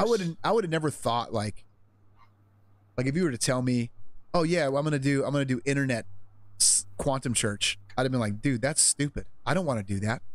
I have no desire to do that at all. I want to plant a church and have like deacons and a staff, and you know what I'm saying, like the old brick and mortar church style. But now I'm looking at what I'm doing and I'm like, this is way better. This is fucking way better. I get to talk for 2 hours straight and I don't have to worry about some fucking deacon board, and I get to use the language I want to use, and I get to say what I want to say, and I don't got to like hear some old lady who's like, I don't like that you said the word shit. I'm like, shut up, old woman. And you have people that are genuinely interested. Dude, people go out of their way to come here. They'll make room in their day to come here because they're thirsty for the word. They're hungry and they want to know what Christ actually teaches. Yeah, it's way dude, better. It's so good. It's way better this way. But I couldn't see it, right? So it's like a lot of you guys, the Lord is saying no, but he's saying no, not yet. But he's not going to say that not yet part. You're just going to have to trust him. You just have to trust on that. Trust his plan. Yeah. What is this? Philippians 4:7. Here we go. Hey, at some point, I wanted to address what you brought up earlier that you're struggling with. I got some concepts to my help. What am I struggling with? So you mentioned that you were going to preach on Malachi and you're having an issue with the generosity thing. Yeah, for sure. So there's a few concepts. There's a few ways that I boiled this down for myself. The first thing to do is to recognize that everything already belongs to him. Like the money you have, your children, any property, your mind, your sanity, your body, your health, everything that you have belongs to him. So before you give an offering to someone else, recognize that it's all his. You're not giving something to someone else that is yours. You don't own that. You are taking something that belongs to God. And hopefully the Holy Ghost is moving you to give it to someone else who was also made in the image of God, the Imago Dei. So that takes a lot of the, this is mine and I don't want to let it go out of it. That would be the first thing. The other thing I would suggest is consider Francis Chan's rope sermon. So a lot of us are still cooped up in this mind prison of this right here is all there is. This world is all there is. I got to do everything I can here in this world, in this life. When what Francis Chan does is he takes a long ass rope and he puts a piece of red tape around the first couple of inches of it. And he's like, you see this right here? Yeah, this is what we're worried about all the time. Yeah. Right here in this reality, in this life. We're not thinking about eternity. The rest of this 200-foot cord that goes out the door and goes on infinitely forever.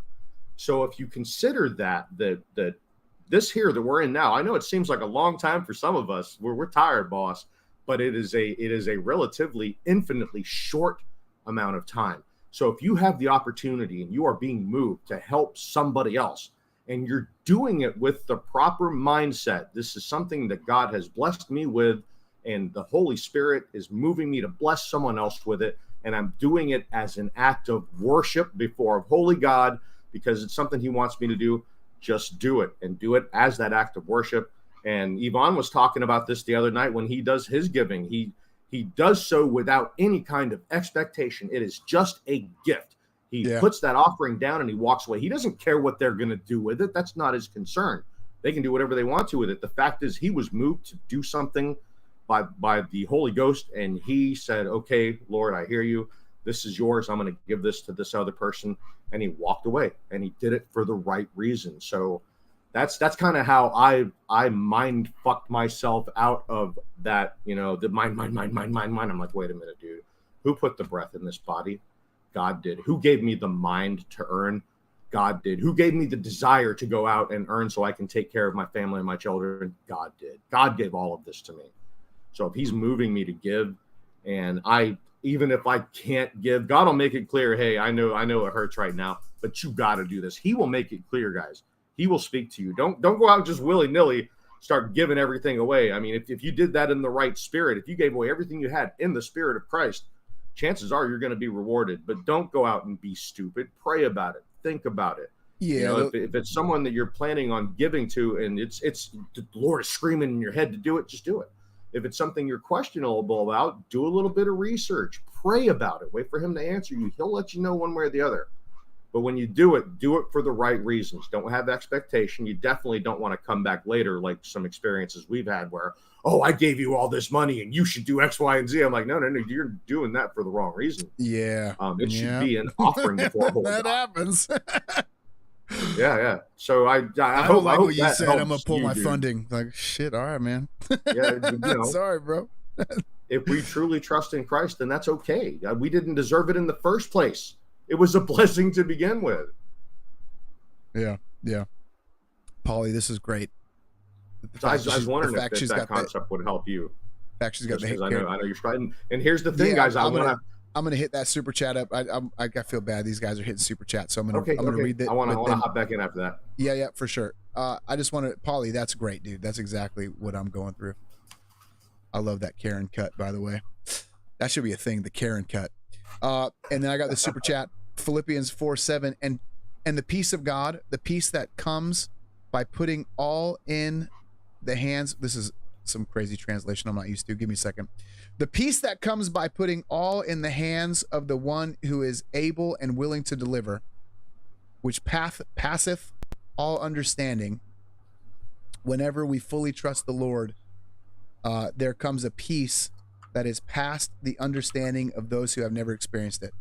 Crazy what is this translation? But yeah, it's the idea is there is peace. There is when peace like a river. Peace that surpasses all human understanding. Yeah. One of the fruits of the Spirit.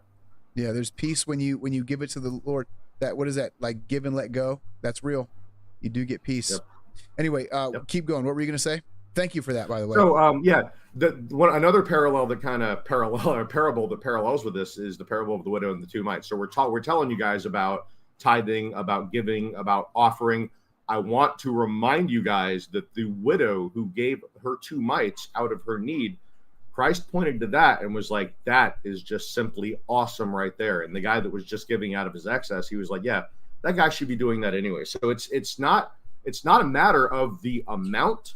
I mean, if it's only $5 and that $5 is hurting you, if you're doing it for the right reason, if you're doing it as an act of worship before a holy God, that's where you want to be. Now, it doesn't just have to be monetary. It can be your time. It can be your advice. It can be you sharing in this digital work. It can be you sharing the links to the streams. It can be you telling other people about these streamers, about the pond, about Operation Ironheel. Or it can be about you taking things that we've taught you and going out into the world or IR or online and using this stuff to convince and contend other people, because it has a domino effect. If we can train you guys up and get you guys to go out there and engage just a little bit and change one person's mind, not necessarily the person you're talking to. Remember the law of the observers. But if you can just make a little bit of difference out there, that's where you're going to shine, guys. Doesn't have to be a monetary offering. That stuff always helps. And the people that are blessed to do that, God will send them here. God will have them do, whatever they're led to do. But it doesn't have to be that. If you don't have money, I saw someone in the chat yesterday like, oh, I'm not able to really contribute here. Like, dude, just you being here helps. If you are learning the stuff that we're teaching, if you're picking up what we're laying down and you're using that in your real life, if you are engaging with the people here, asking questions, answering questions, helping to bring people up, sharing information, all that stuff you're doing is invaluable. Praying, dude, if you've never said a word in the chat here, but you are one of these old grandmas that is back there praying for me and praying for Red Dawn Radio and praying for Salty. You are invaluable. This is all offerings before a holy God, guys. So when you are led to contribute, no matter how, leave it at the altar and rejoice, for you are honoring God and you're basically imitating Christ, guys. And that's where we're looking to be. So I hope that helps anybody out there that needs to hear it. I had to wrap my own mind around it, and it hurt, dude. It's funny. You brought up something earlier. You know, someone posted the Luke verse, give, and it shall be given unto you, pressed down, shaken up, good measure. It's funny because, dude, when I was a baby Christian, I called Dan Celia of Financial Issues on American Family Radio. Some guy had called in and said, "Oh, I don't know what I should tithe. You know, we're working 3 jobs, and where do I take money away from so I can tithe?" And I called in to chastise the dude, and I brought up Luke. I was like, dude, this guy who's, you know, complaining about, oh, I can't tithe because I'm not making enough money. I was like, dude, if you just take $5 there, if you can just take $5 and give that, if you do so from a joyful heart, if you do that as an act of worship, God is going to see that, and God is going to bless that. You're in the world, dude. You're talking about, oh, if I can't give this much, the 10%. I'm like, no, dude, you are not honoring our God. And me and Dan Celia had a conversation on the radio. I got it recorded. It's posted on my techforge.com/ministry. I talked to Dan Celia about it. He's like, yeah, dude, that guy probably has direct TV. He's paying $100 a month to get programmed from the Mockingbird Media, but he's crying about, oh, I can't give $20 to my church. Where do I cut out of here? And I'm like, so that was pretty cool. When someone dropped that verse, it reminded me of that. Yeah, dude. I'm on that. So here's my kind of thing. There's no, like, I understand theologically all the positions where it's like, okay, it's all belongs to God. Got that. You know, I've told people that. I understand that it is really the Lord who provides. Got that. I understand that. I understand people will say things like, oh, you can't afford to tithe. I can't afford not to tithe. Understanding it is the Lord's provision. So I understand all of the theological principles. But for me, there's like a fear, right? It's like a fear, and it's like so while I would agree with you where you're like, where that dude's like, where am I supposed to take money at? It's like, no, you don't even get it, right? I also am that guy where I'm like, okay, where am I? Like, it's a scary thing when you're like, dude, I'm living paycheck to paycheck. How do I? Let me challenge you here real quick. Yeah. So you don't have anything extra that you're able to give, right? You just really right now can't afford it. He who doesn't provide for a family first is less than a heathen. So you should be able to come to terms with the fact that right now you can't give. If it's bugging you, that's where your problem is. Well, what is be able to sit there and not, because I mean, dude, right now, if we were to take your ministry and we were to quantify it into the world and see what a pastor like you would be paid for the amount of time you prep, for the amount of time you do all this other stuff, right? You think about how much money you would earn out in the real world. This is your dedication to the living Christ, to the risen Christ. This is what you're doing. And you're sitting here going, man, I'm not able to give money here or there. Dude, you're beating yourself up over something that shouldn't even be. If God wanted you to be able to throw money at people, yeah, give it to you, man. So hold on, because let me tell you what the Lord is clearly telling me. All right, hook me up. So generally, I agree with you, and we talk about when we give, it's the 3 T's: times, talents, treasures, right? So you can give your time, you can give your talent, whatever that may be, whether it's you in the chat, maybe you're an artist, maybe you're a singer, give those, or your treasures being the finances, right? So those are the 3 things that you give, your times. And in the New Testament says nothing about tithing. That's an Old Testament concept. We're told in the New Testament, give sacrificially. So it should hurt to give. Give to where it hurts. That's what we're told. That being said, dude, I have never, ever, I've been a Christian for hella long now. I have never consistently tithed. I have never consistently given to churches. I've never consistently given to a ministry. There was one ministry that I really liked when I was at Mars Hill Church in Seattle. And I actually was like, I like this church. And I gave because I wanted to contribute to a church that I like the music. I like the pastor. I like the organizations. I like the groups. But then I'm around all these other churches and I'm like, I don't want to give to that. I fucking hate this church. And the Lord is convicting me. He's like, no, you're going to give. This is an area where, and I just gotta be honest, like, I am very, very weak and immature when it comes to my generosity. Like, I'm incredibly, not selfish. Selfish isn't the word. But like not trusting the Lord will provide, right? Like, yeah, that's one of them. But then also, like, I have a million excuses for like why I don't, well, like, oh, I'm not going to give to these guys because this ministry sucks, or this guy's not a very good preacher, or whatever. And it's like, the Lord in this season is like, no, you are going to give money, motherfucker. You are given money, like, not your time, not your Bible education. You are going to give finances. And he's given me a number, and it's a fucking big number. And I'm like, you got to be fucking kidding me. I don't have that. It's like, well, tough shit. And then it's right on the heel, right, getting ready to preach this, like, test me in this, bring in the fullness of your tithe, test me in this. And I'm like, dude, that's a huge number you just put in my head. And he confirmed it with 3 different people, like, boom, boom, boom. Like, oh my God. Oh, wow. Okay. So like, now I've got to do this.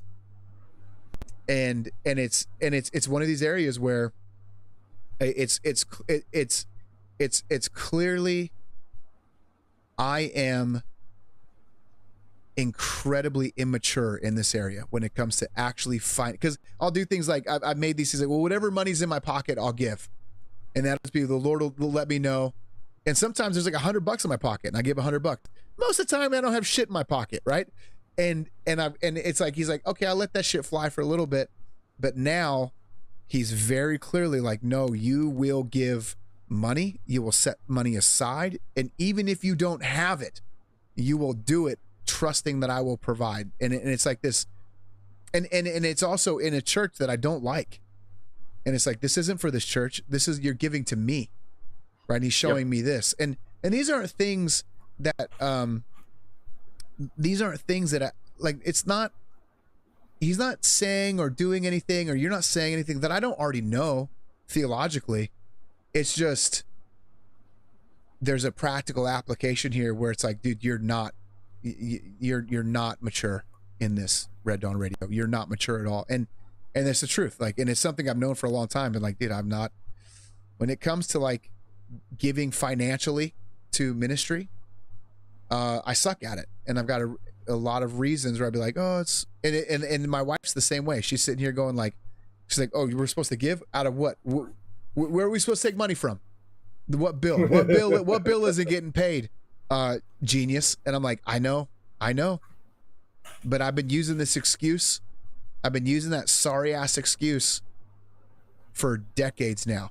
And the Lord has been like, no, dude, now is the time. Now is the week. Now is the time.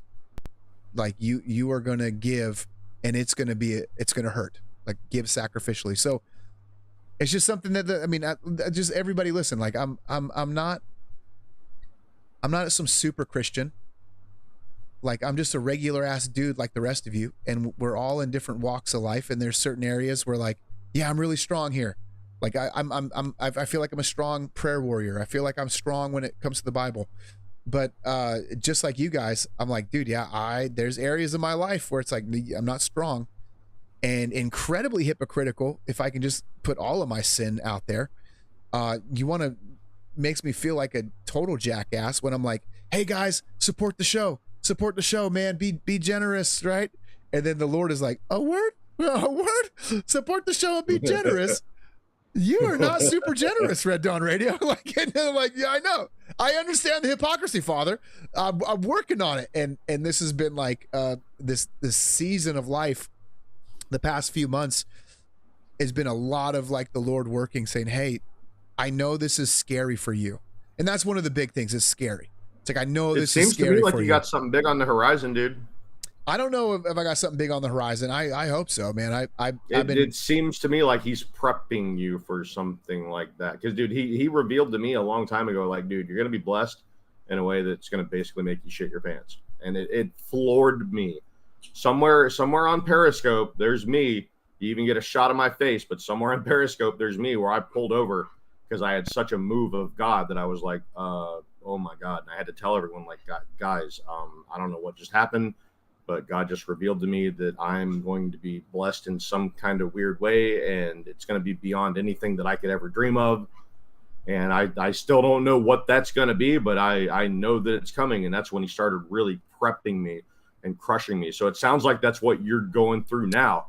If he's gonna bless you with something like that, he's gonna get you ready to be the best steward that you can be. And you've already ascended intellectually. It seems like now you just got to take that leap of faith, man. And if he's saying do it, I mean, you know what happens if you don't, right, little Jonah? Yeah, shit will get real bad. Well, I think shit is already getting bad. I think that's the thing. I think like this was something he's been like, hey, dude, I'm you know, like this is happening. Like Red Dawn Radio's happening. Don't you see this? Like you're meeting people. People are the Lord is moving. Now you got to do this part. And I've been like, yeah, I don't know, man. I don't know. And he's like, oh word. And then he starts pulling funding. And I'm like, oh shit. He's like, you don't have your attention yet, buddy. Do I got your attention yet, little man? I'm like, okay. Like, I hear you. And then it really was culminating. Cause dude, it's scary. It's scary for me. You know, and my wife, dude, she'll say the same thing. She's like, your job sucks. Like you don't have any stability in your job. Like your job is you're living strictly on the generosity of fucking 25 random people on the internet. I'm like, I know it's a crazy thing. I'm asking you to follow me and wife, I understand.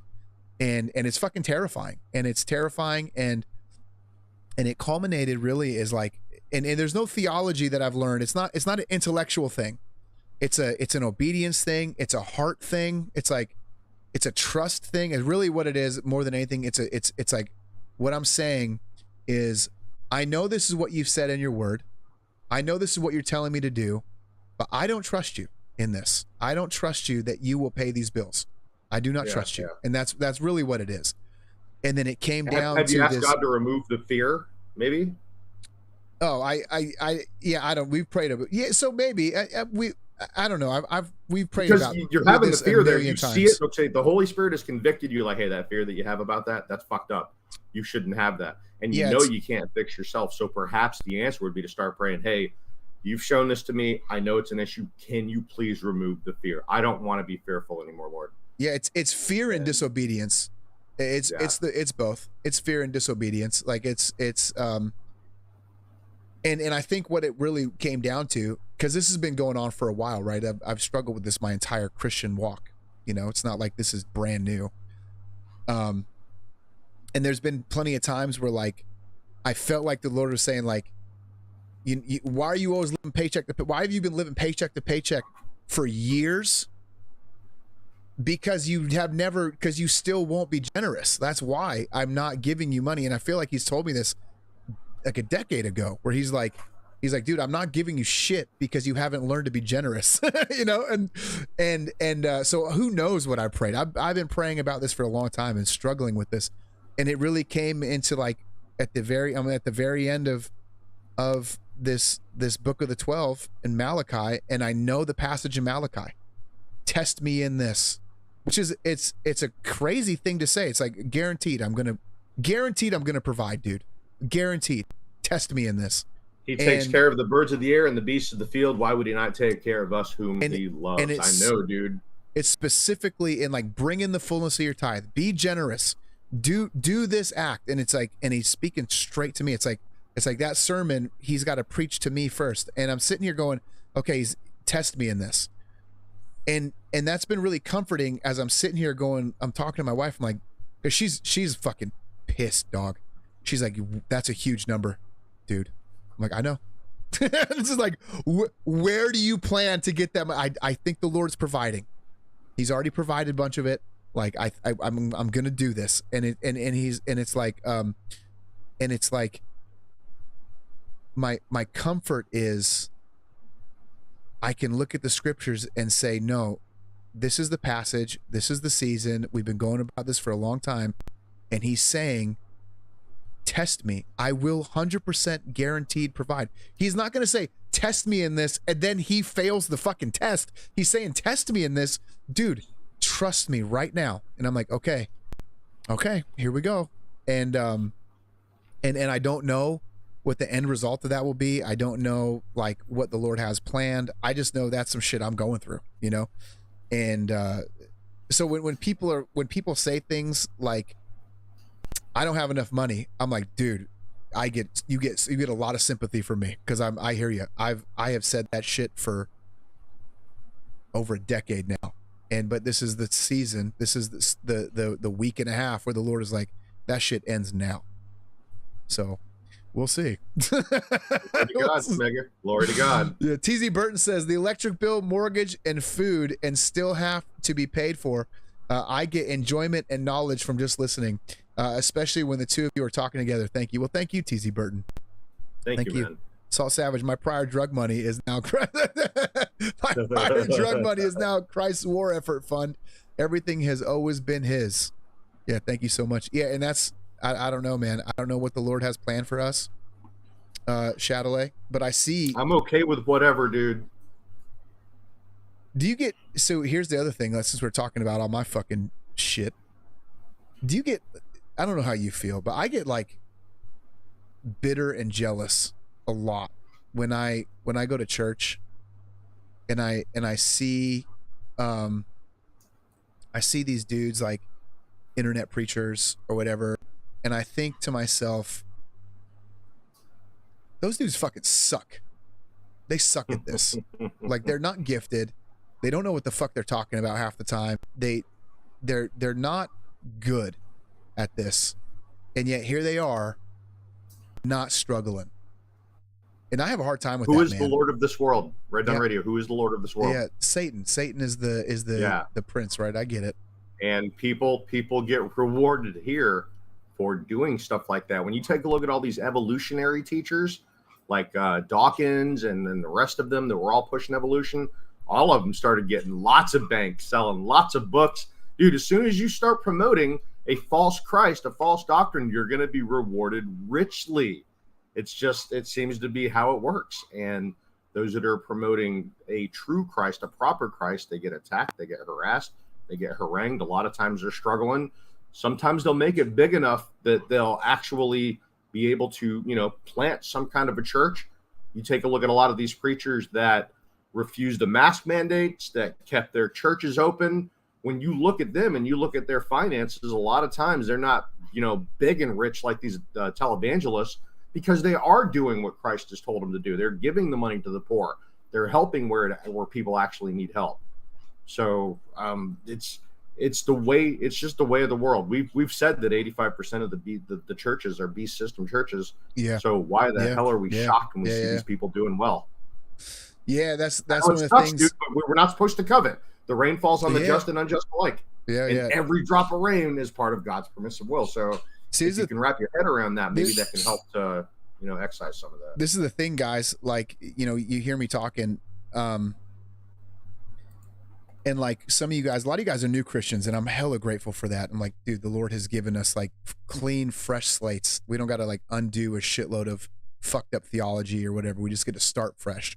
So I'm very grateful for that. But you got to lead a lot of new Christians, and they're sitting here and they're going to be like, man, my sin, I just got to stop drinking. And it's like, yeah, you'll stop drinking, and the Lord will help you with that. But He's just going to show you some other area where you sin. it's like you never stop. You're always fucked up, and it's like my sins right now. I'm like, when I was a brand new Christian, was I still this way with like tithing, and still this way with jealousy of like successful preachers and successful Bible teachers? Yeah, sure. I felt that way, but I was struggling with porn, and I was like, God's like, okay, we got to fix this issue. And then He fixes that issue, and He's like, okay, well, here's this, and here's this, and here's this. And back to that total depravity point, they ain't no fucking center. It just keeps going deeper and deeper. So it's like depravity. So yes, man, I'm trying to stress to the entire community, guys. The other day I took them through the entire tulip, man. And I was like, look, total depravity. You have to understand that there is no good in you. There is nothing good in you. Everything you do to try to please God is filthy rags before a holy God. You've got to wrap your head around that so you can forge your foundation, so you have something to stand on. It is important. You have to understand that. And a lot of people, they just don't want to get it. And I know I get it. I understand, because having to look in that mirror and see that, hey, I am as bad as it gets. I am the chief of sinners. I am the worst of the worst. That's not easy, dude, especially with the entire Beast System Church telling you that, you know, God has a wonderful plan for your life. And essentially you're a good person. You tend to do the right thing. It's rough, but it is what it is. It's the truth. Yeah. No, that's it. We're looking at time, like, holy shit, man, I'm over here. I am gonna call it here. I got to get these kids to clean this house. like clean slaves. I'll take what I can get, Smigga. Yeah. Thank you guys so much. If you guys, like I said, if you want to get a hold of me, especially this crowd here, who's, look, I'm a pastor first. That's how I got into all this shit. Like if you want to get a hold of me, especially if you have questions about like anything we're talking about, or your own walk with God, or even if you're like, man, I don't believe this, or whatever it may be, like this conversation, you want to further this conversation one-on-one, you can get a hold of me. You can get a hold of Pastor Chatelet. Both of us are available. For me, you know, you can hit me up on Gab. You can get a hold of me on my Gmail. It's reddawn.resistance@gmail.com. Those are going to be the best ways to get a hold of me. What's the best way to get a hold of you, Chatelet? The ODYSEE pawn chat is the quickest way. If I'm asleep or away from the keyboard, someone will tell me. Dude, we had Woo's News come in the chat the other day, by the way. Yeah, I was trying to get Woo's News. He had to push my interview off because he's got some other shit he's got to do. Nice. Yeah, dude, I'm talking to him, and he's gonna do something in the pond as well, and I think he's gonna be working with you. That is friggin' cool. Can't wait for that. But yeah, ODYSEE is the best. Gab, if you hit me up on Gab, I'll see it. I pay attention to that on the daily basis. But those are the best places to reach me. Yep. Yeah, and hit us up, man. Hit us up. Let us know if you're we live for this, stuff. Man. Don't be shy. We love this kind of stuff, and if you want to learn this stuff, we're both apologists. We're both evangelists. We're both philosophers. We live for this stuff, man. Help us out. Yep. We're all Team Christ. So that's what we got now. Thank you so much, Pastor Chatelet, for hanging out and making this happen. Thank you, brother. I appreciate it. And I will talk to you guys tomorrow for a gorilla base. And that's it. May the Lord bless you and keep you.